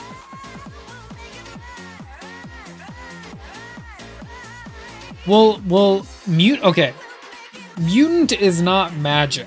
Mutant is meant to be scientific, but they don't always do a good job of explaining it. And it's the same with the Inhumans. Black Bolt is right there. His powers are meant to be somewhat understood on the scientific level. Now, I can't really explain how he can project his voice through space. I can't explain that, but it's meant to be scientific. It's not meant to be magic. I mean, I'm sure that if you wanted to make up some kind of theory, some scientific theory about it, you could. So, I mean, he doesn't... You could say something like, if he's pushing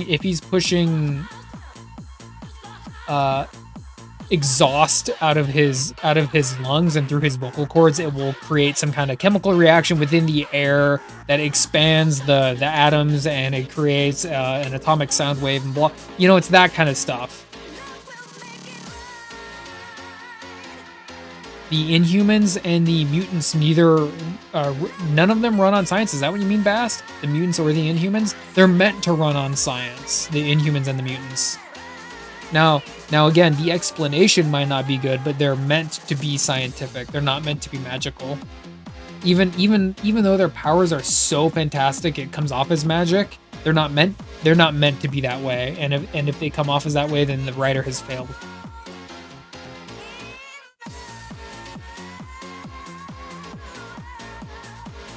All that. Yeah, exactly. Yeah, settings of way. It's kind of like, and I say this a lot with comic books. How much suspension of disbelief are you willing to actually suspend? How much levity are you willing to give the fiction? Because you know, like if the Flash picks someone up while he's running, they literally explode. Like you cannot run that fast. You cannot run that fast and pick someone stationary up at that speed without them like atomized, just obliterating into a cloud of blood and dust, right? So what their solution to that was, it's the Speed Force. I literally project an aura of Speed Force on you as I pick you up at super speed, at ridiculous lunatic speed, that protects you from all of that. You won't get nauseous, you won't get sick, you won't explode. The Speed Force is protecting you, and that is one of the ultimate, explanations, kind of memes that comic book has, where it's just a comic book, it's just fiction, you know, if that makes any sense, as an example.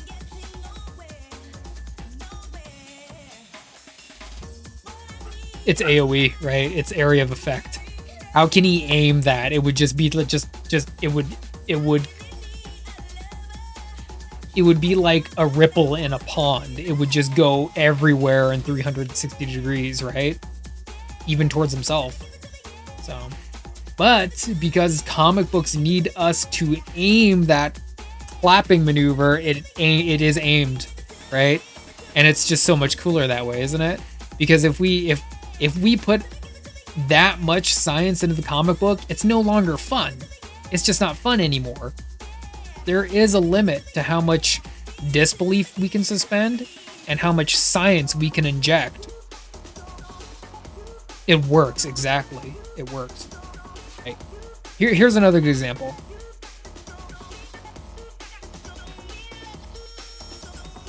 I remember a long time ago, this was years ago, when Ant-Man first came out, and I don't know what it was. It was some kind of interview, I think, with Neil deGrasse Tyson, and I don't know if it was to promote the movie, but he studied under Carl Sagan, who is a renowned scientist, and Neil deGrasse Tyson is kind of like the de facto egghead of science these days. And he was asked about Ant-Man, and he took all the fun out of it immediately. And he said, if anyone were to be theoretically as small as an ant, the light in your eye would not be able to reflect anything out, and you would basically be blind. And so he literally used real world science to make it not fun. And that's a pretty good example of, I don't need that. I don't need that much real world science in my comic book, simply put. I think a little bit is okay, a little bit where it's cool and clever, but too much is just boring because the real world is harsh. Science is unforgiving and harsh, and I don't want to read about that. I want fiction. I want lunacy.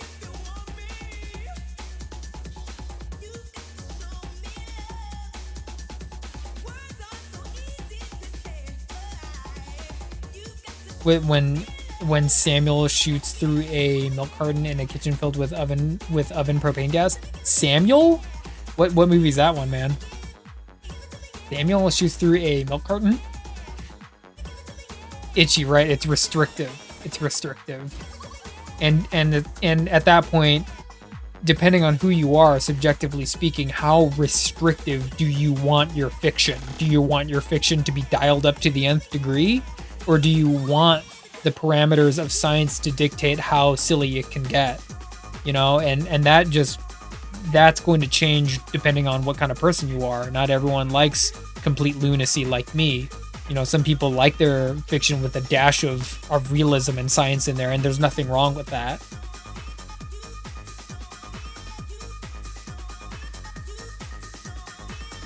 To not ignite the propane gas. Okay, Senex Savoy, you're gonna have to tell me what movie that is, because I'm kind of drawing a blank on that one. He's like, Samuel L. Jackson's been in so many, like, unless it's like the obvious like Pulp Fiction, in which case I don't think that's Pulp Fiction, is it? Oh, you're talking about Wanted. You're talking about Wanted. Also based off a comic book. To a very strange degree as well, yeah. See, and that's... see, you're kind of understanding what I'm saying, Senex Savoya, where that movie, like, no one can curve a bullet. That's stupid. But if you let yourself believe someone can curve a bullet, suddenly the movie kind of opens up, it blossoms, and it becomes kind of cool. It's almost like watching wrestling, right? Watching professional wrestling. We all know it's fake, right? But the fiction, the story that they're telling, that's real. It's a real story that they're telling. The wrestlers already know that the wrestling is fake. But if you let yourself believe the wrestling and you believe the inauthenticity of it, then you can admire the story that they're trying to tell. Otherwise, why watch wrestling at all? That's my personal philosophy of that. Fake in what way? Yeah. You have to allow it to be real to enjoy its purpose. Absolutely, Senex Savoya. You have to allow it to be real. Because we already know right off the get-go, curving bullets and you know, even like a lot of wrestling, it's just absurd. It's meant to be absurd. It's concentrated absurdity, and I love it.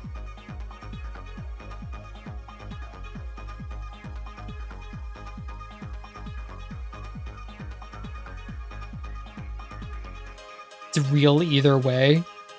It's real. The most real it can get for me is if I acknowledge that it's not real. If I acknowledge that it's not real, then it becomes real. Which is an obvious oxymoron, that I understand. But you can't enjoy the story without acknowledging that it's not real. It deliberately places the fourth wall behind you as an audience member. It invites you into the kind of the ring with them. Otherwise, if you can't get past that, then you're not going to enjoy it. But yeah, I think I get what you're saying, Itchy. So, blah, blah, blah, blah, blah.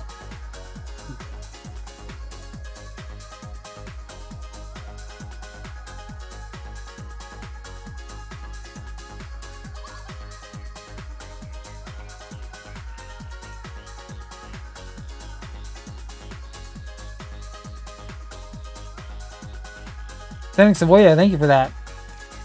It looks okay. You already heard me talk about it earlier. It looks okay.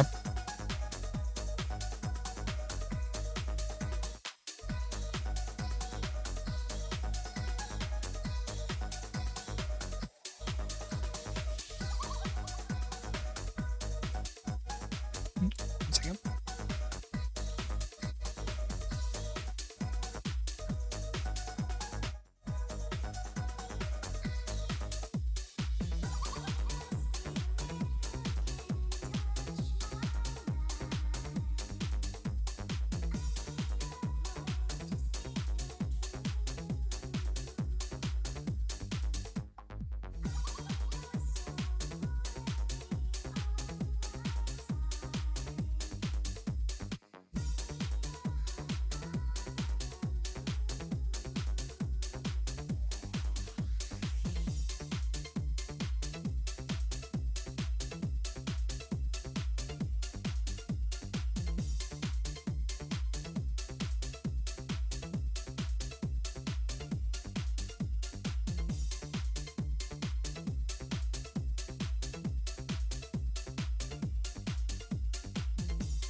1-1-1-1-1-1.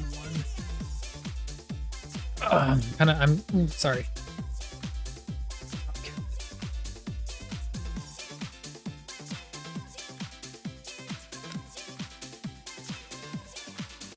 Do you think Man-Thing was partially based on Mothman?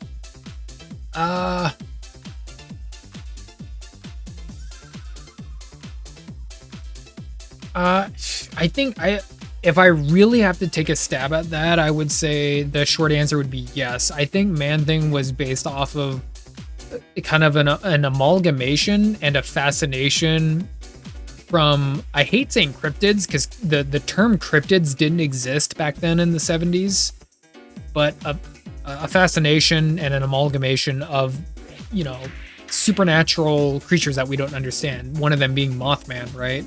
So I would like to say that the short answer would be yes. Even scripts in wrestling can be based around real things happening behind the scenes. Yeah, absolutely, Itchy. I've watched whole documentaries about just that same thing.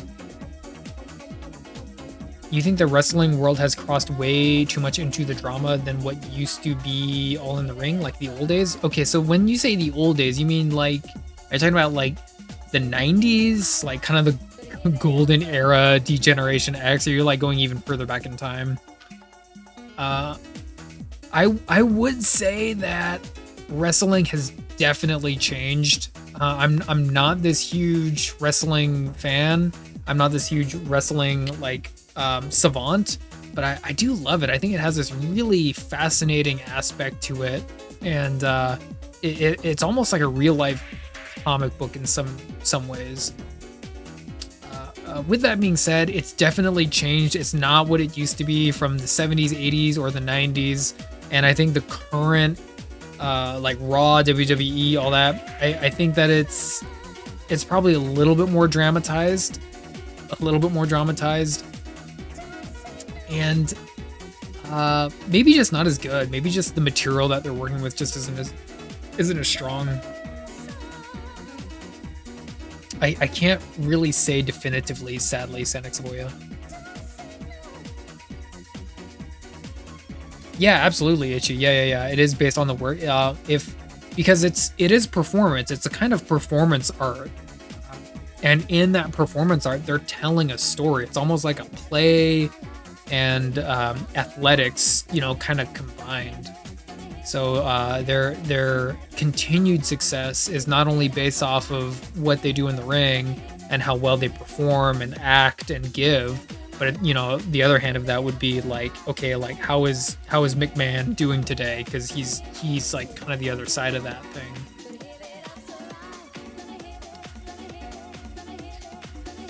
Because of his red eyes. No, I can completely see that.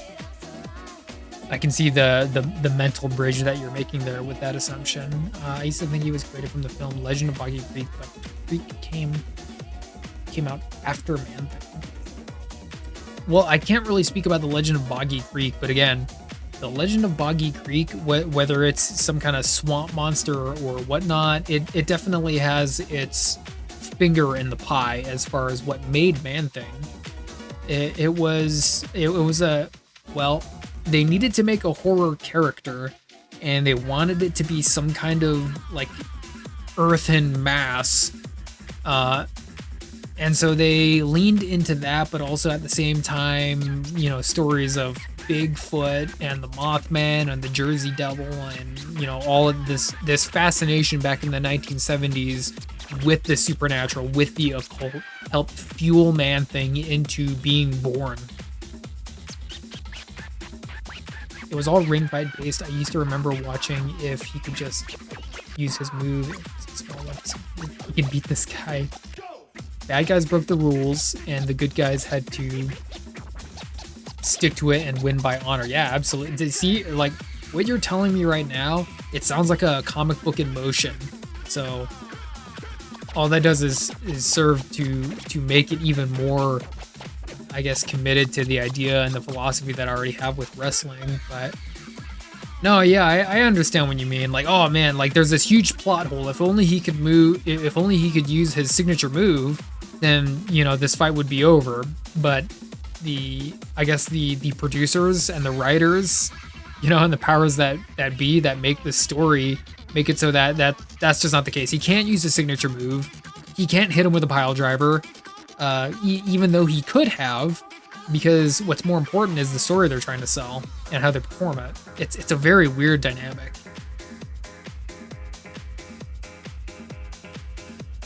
The fiction is greater than the logic, right? The logic and the plot holes. The fiction is greater than that, and them stretching that logic as far as they can. Eventually, they're going to break that logic.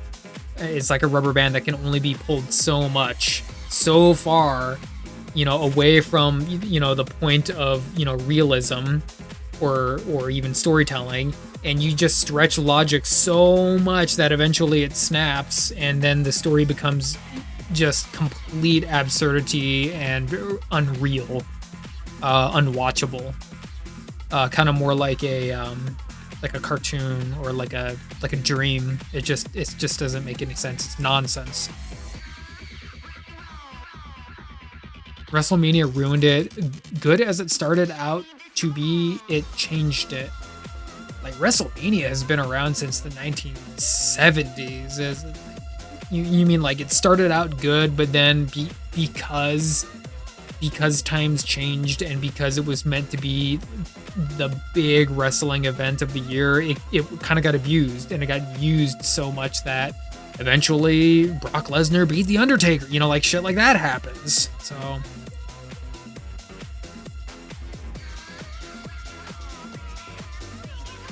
it's meant to be entertainment. Yeah.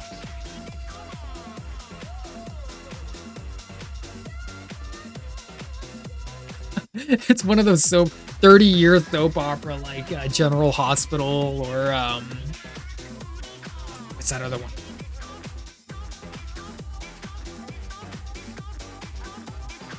It's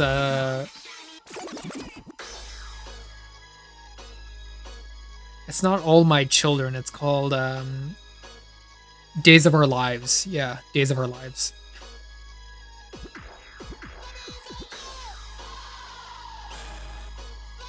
It's just, see, like with that, when you go back 30 years and you use that as your excuse for why it hasn't been good, basically, like, comic books suffer from the same thing. Eventually, you build and you build and you build and you build after, years and years and years of existing, that what has become underneath is buckling underneath the weight of what has been created. And so what you have is this Byzantine, archaic continuity, this tapestry of story that almost makes no sense because of how much has now come and has built off of it. Atlas, yeah, Atlas holding up the world, kind of.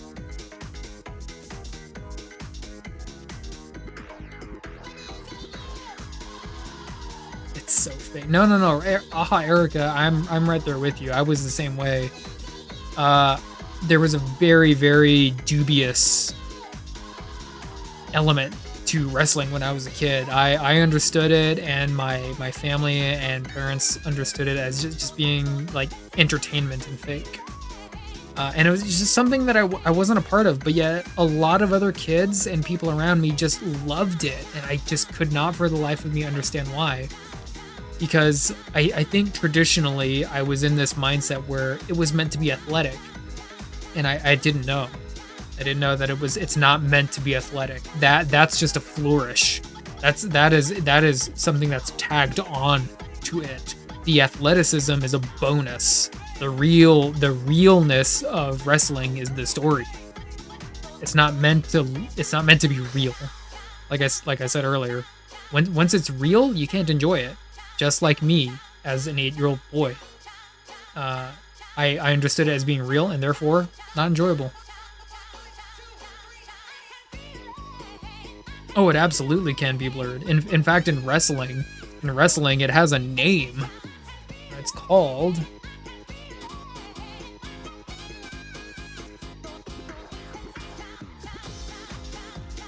kayfabe. is actually it's not just a name, it's a kind of a terminology that explains or identifies the fakeness within wrestling. But it is very interesting and very much intended. It's almost like how do I describe it?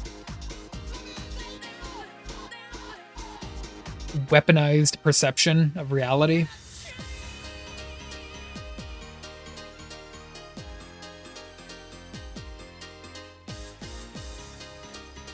Fist of Fury, man. I remember Big Boss, but not Fist of Fury.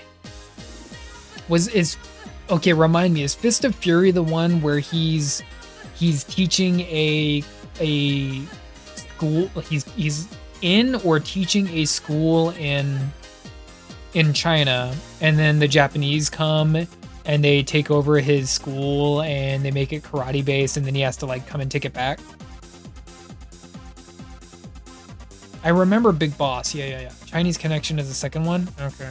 Not too keen on Chinese Connection.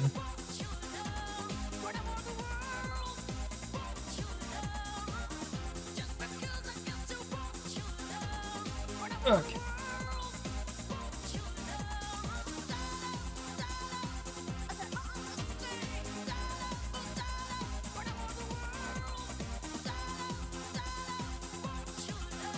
It didn't make sense to me, right?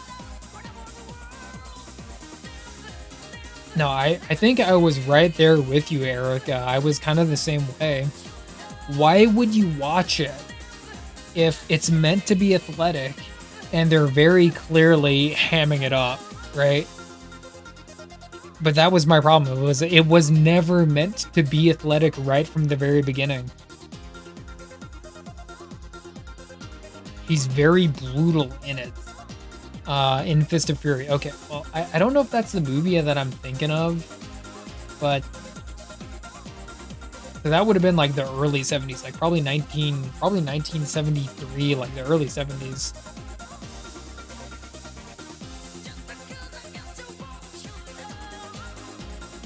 He does get violent in his movies. It's, well,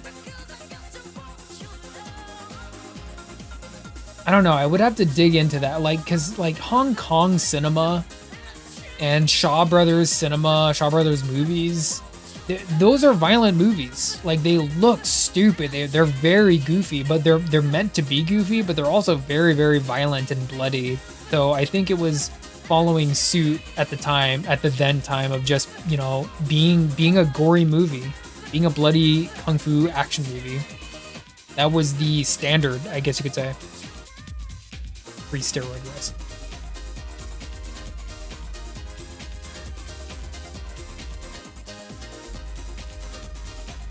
Okay. I'm gonna put, let me see, we're going for 4 hours.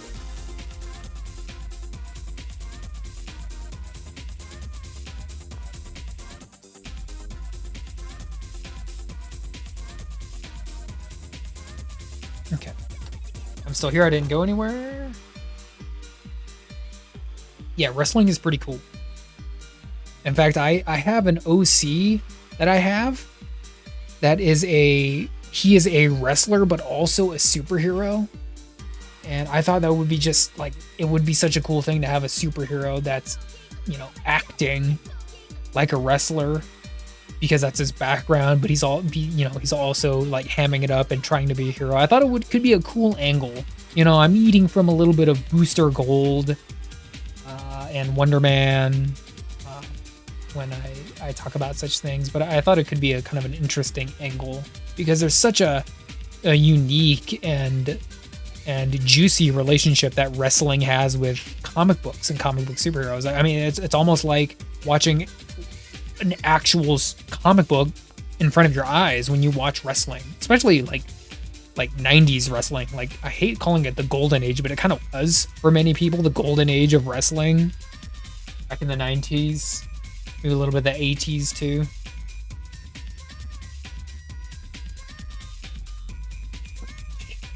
Freaking Brock Lesnar beat freaking Undertaker. Like,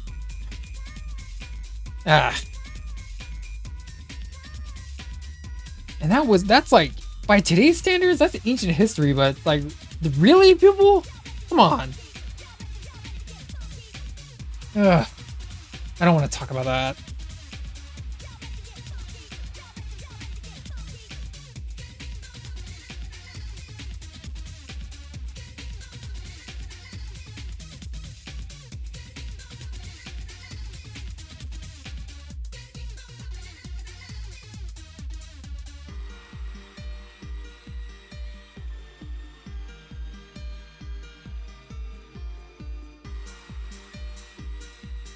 Today's wrestling is looking like fighting video games. All the damage you inflict on the opponent have to hit them 20. They're just hit sponges.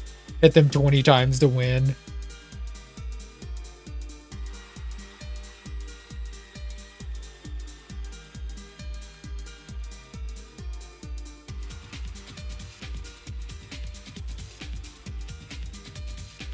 Jeez, and you know what? There's another thing. Like, wrestling has had so many video games in the past. Damn. I'm gonna find. You're making me. You know what you're making me think of? Is. Hold on. Maybe I can find it. Maybe I can find it.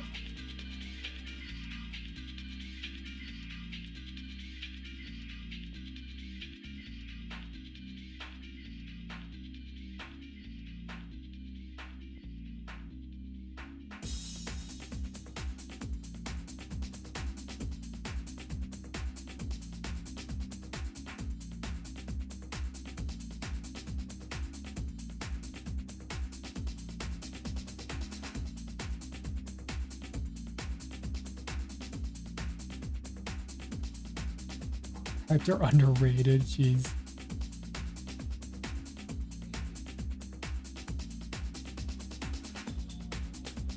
Another weird that's not right thing is Capcom. Captain America beats the Hulk too. Captain America beats the Hulk.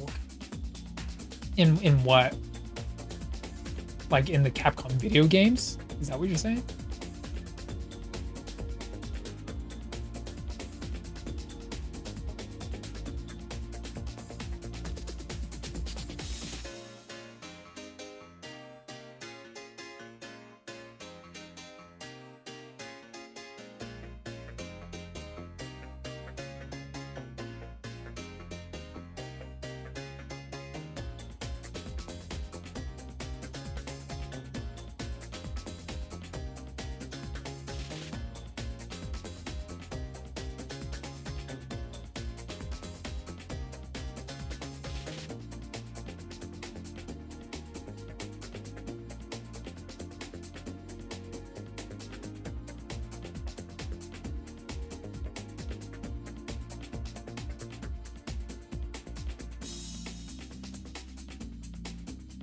Yeah, I can't find it. It's too long. You're making me think of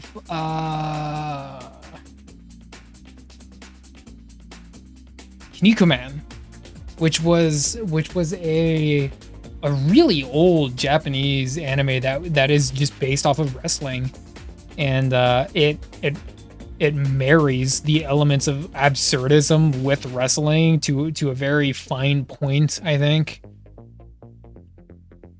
And that's just kind of what you're making me think of.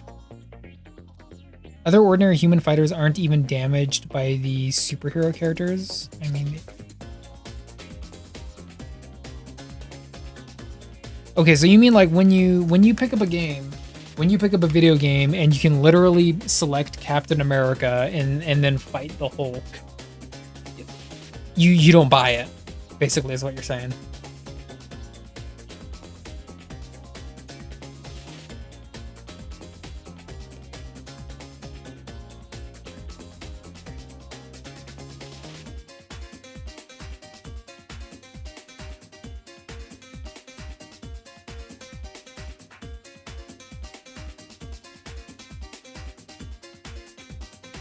Comic knowledge gets in the way, yeah.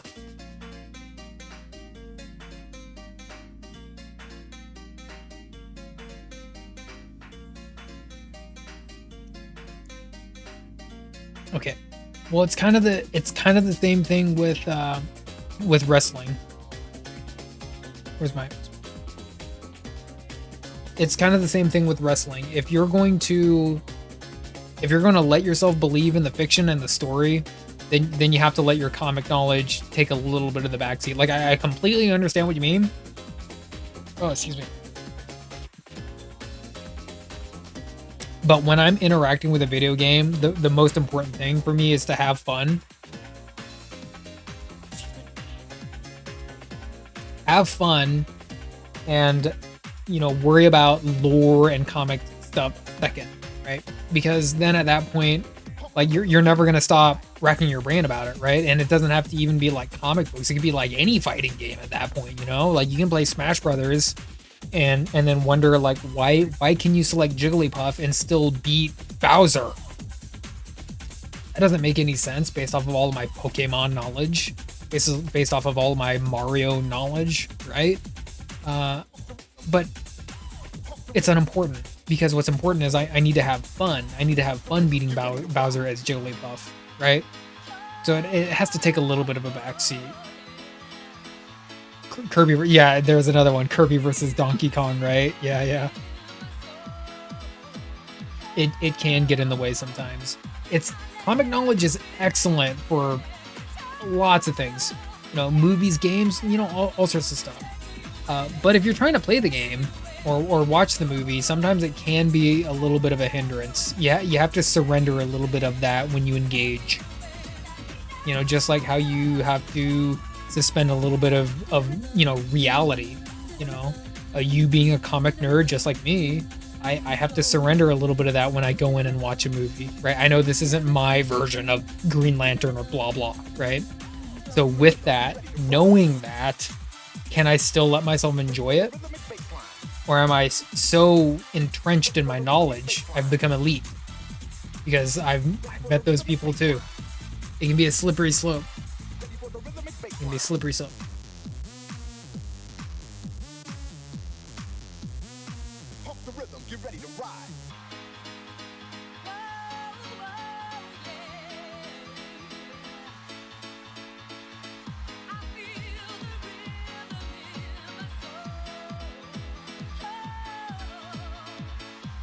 Okay.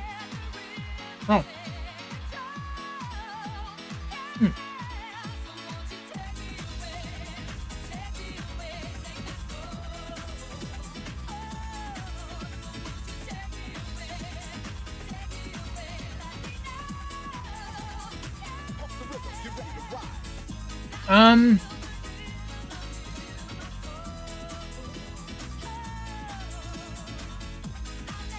Well,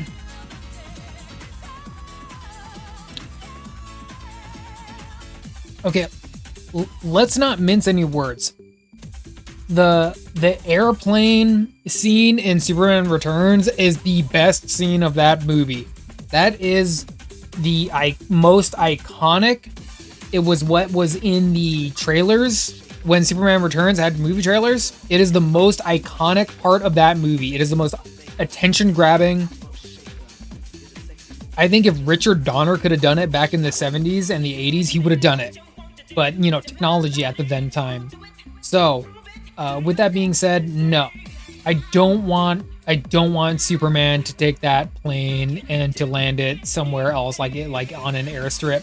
The image of Superman laying it down in a baseball field is still with me. I still remember that part of the movie. I remember the nose of the airplane crunching as he like gently sets himself down on the baseball diamond. Things like that are so rooted in iconography that it can't be changed. You know how much impact that scene would have had if he just landed it in a cornfield? It would have been boring. But for him to do it in a full stadium on a baseball field speaks. And that has so much more impact. So the answer is no. No, he shouldn't have driven it somewhere else. You're letting too much of your comic brain and your logic take over. I want the biggest, most iconic, most bombastic thing to happen. And Superman did it. That's what I want. That's my own personal philosophy.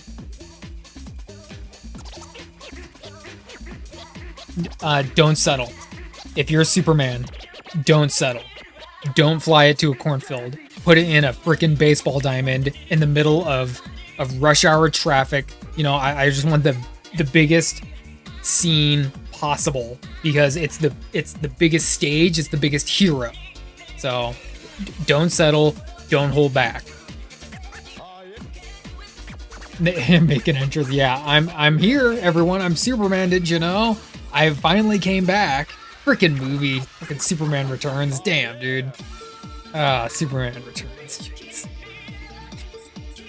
What a mixed, like the most mixed bag of mixed bag movies, dude, with Superman Returns. Damn. But the airplane scene, and the freaking wing breaks off and he just like flies right through it. Like I can feel the dopamine like hitting my brain when he bursts through that plane wing. Icky space. Yeah, I know. It's one of those movies that kind of it gets a little bit blemished. You know, it's almost like, God, I hate saying like Roman Polanski, but it's like kind of like watching a Roman Polanski movie at this point. Like, oh, this is cool, but it's a Roman Polanski movie. So it's like you kind of have to remind yourself that when it's over. Yeah, after that scene, yeah, the movie does get a little dry. It's a little dry. It's not very action packed. It really is trying to be a successor to the Richard Donner Superman movies, but that was the most action packed and the most iconic moment in that movie, and it was just, I love that part. I still love that part.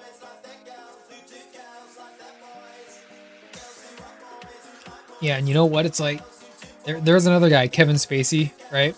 Like I don't think I've had like a really like definitive version of Lex Luthor actually been played in real life yet. Like Kevin Spacey was just an extension of the Gene Hackman Luthor, and then we got Jesse Eisenberg Luthor, which was a turd, and we got John Cryer Luthor, which was also a turd, and we just never got like the actual true definitive Lex Luthor that we all deserve. We never got it.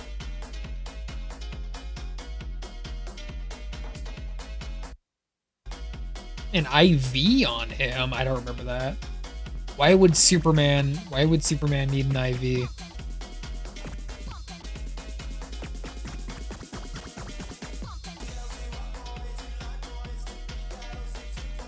The Jesse Eisenberg Luthor, it was a very, very far cry from what we all know Luthor to do.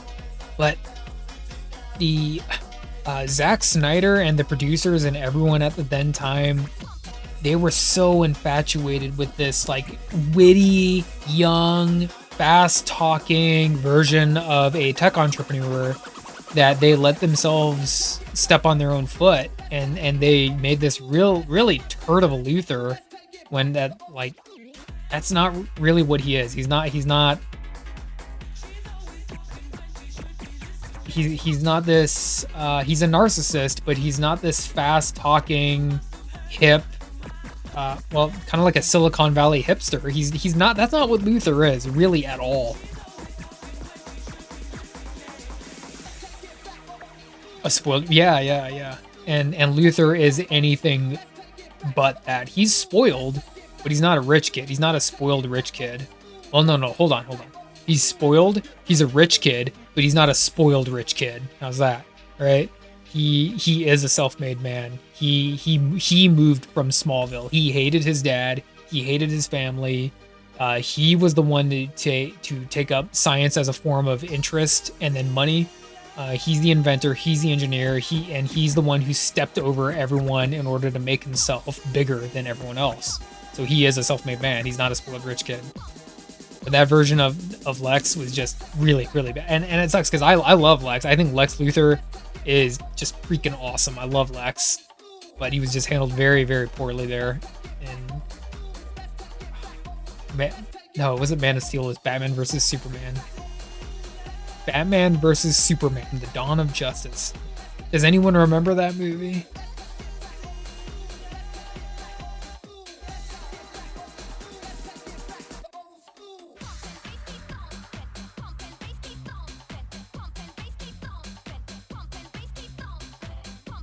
It was Wonder Woman's debut. Yeah. I remember that. Yeah, Wonder Woman. Yeah, kind of another mixed bag. The Wonder Woman movie. I like the Wonder Woman movie. It definitely has its flaws. But for the most part, I enjoyed it. For the most part. Kind of an interesting take on Wonder Woman. Another comic book character with her own set of drawbacks. You know, she's one of the characters that really not a whole lot of people know how to write her. It's like it's kind of the same thing with the Punisher, with my philosophy with the Punisher, where Wonder Woman is a very unique and specific character, and to my knowledge, from my comic books that I've read, not a whole lot of people know how to write her. They actually end up diluting her into just a sword swinging maniac, which is not Wonder Woman. That's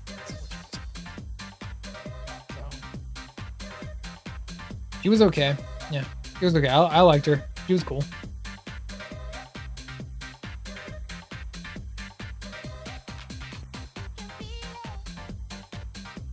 Okay.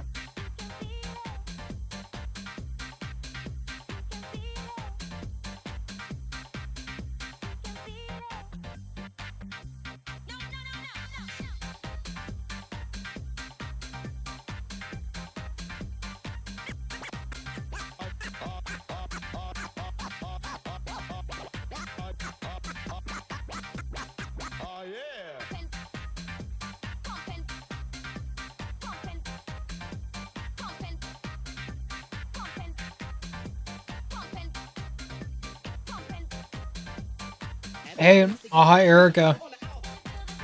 I'm not gonna be here for much longer. I think we're gonna hook up our friend Retro and we're gonna get out of here.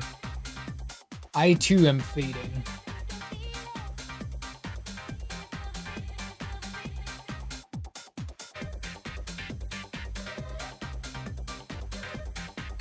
Thank you for sticking around. Oh, hi Erica. I appreciate that.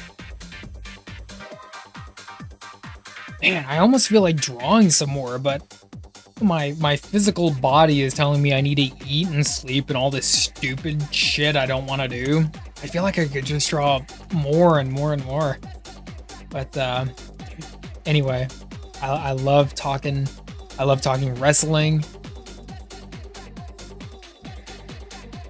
Okay, Erica, I will do that. I will start it tomorrow. Well, tomorrow's gonna be a really busy day, but I will try and start it tomorrow. If not tomorrow, then Friday for sure. Maybe tonight. I don't know. I'm excited to see what you come up with.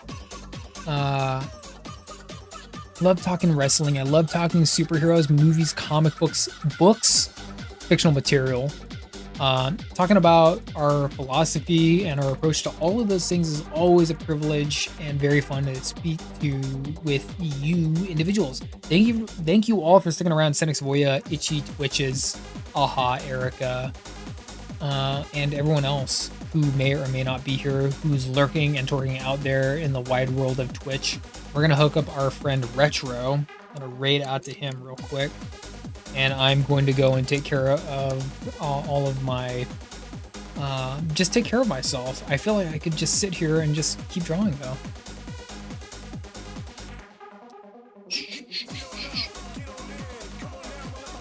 I think Kaylee, the Avatar. Hey, Kaylee, the Avatar fan. Dang, Chance Draws was in here earlier. You could have talked some Avatar with that guy. Damn, you came late to the party. You came a little bit late to the party. I'm sorry, Kaylee. We were able to get this done. This man thing. It's just a black and white. It's just fooling around. Just an inky sketch, con sketch, basically. But Kaylee, the art fan, thank you for showing up here at the very end. Hey, no worries. You don't owe me anything. I don't owe you anything but a good time. I'm just here putting my art and my very strange personality out there. But no, you look great. How's that? No, you look great. So anyway, we are going to raid raid out to bro. Thank you for agreeing with me on that one, Itchy. Yeah, I know. Very strange. Yeah, there's still some people in there. Very strange. Very strange personality, Spider.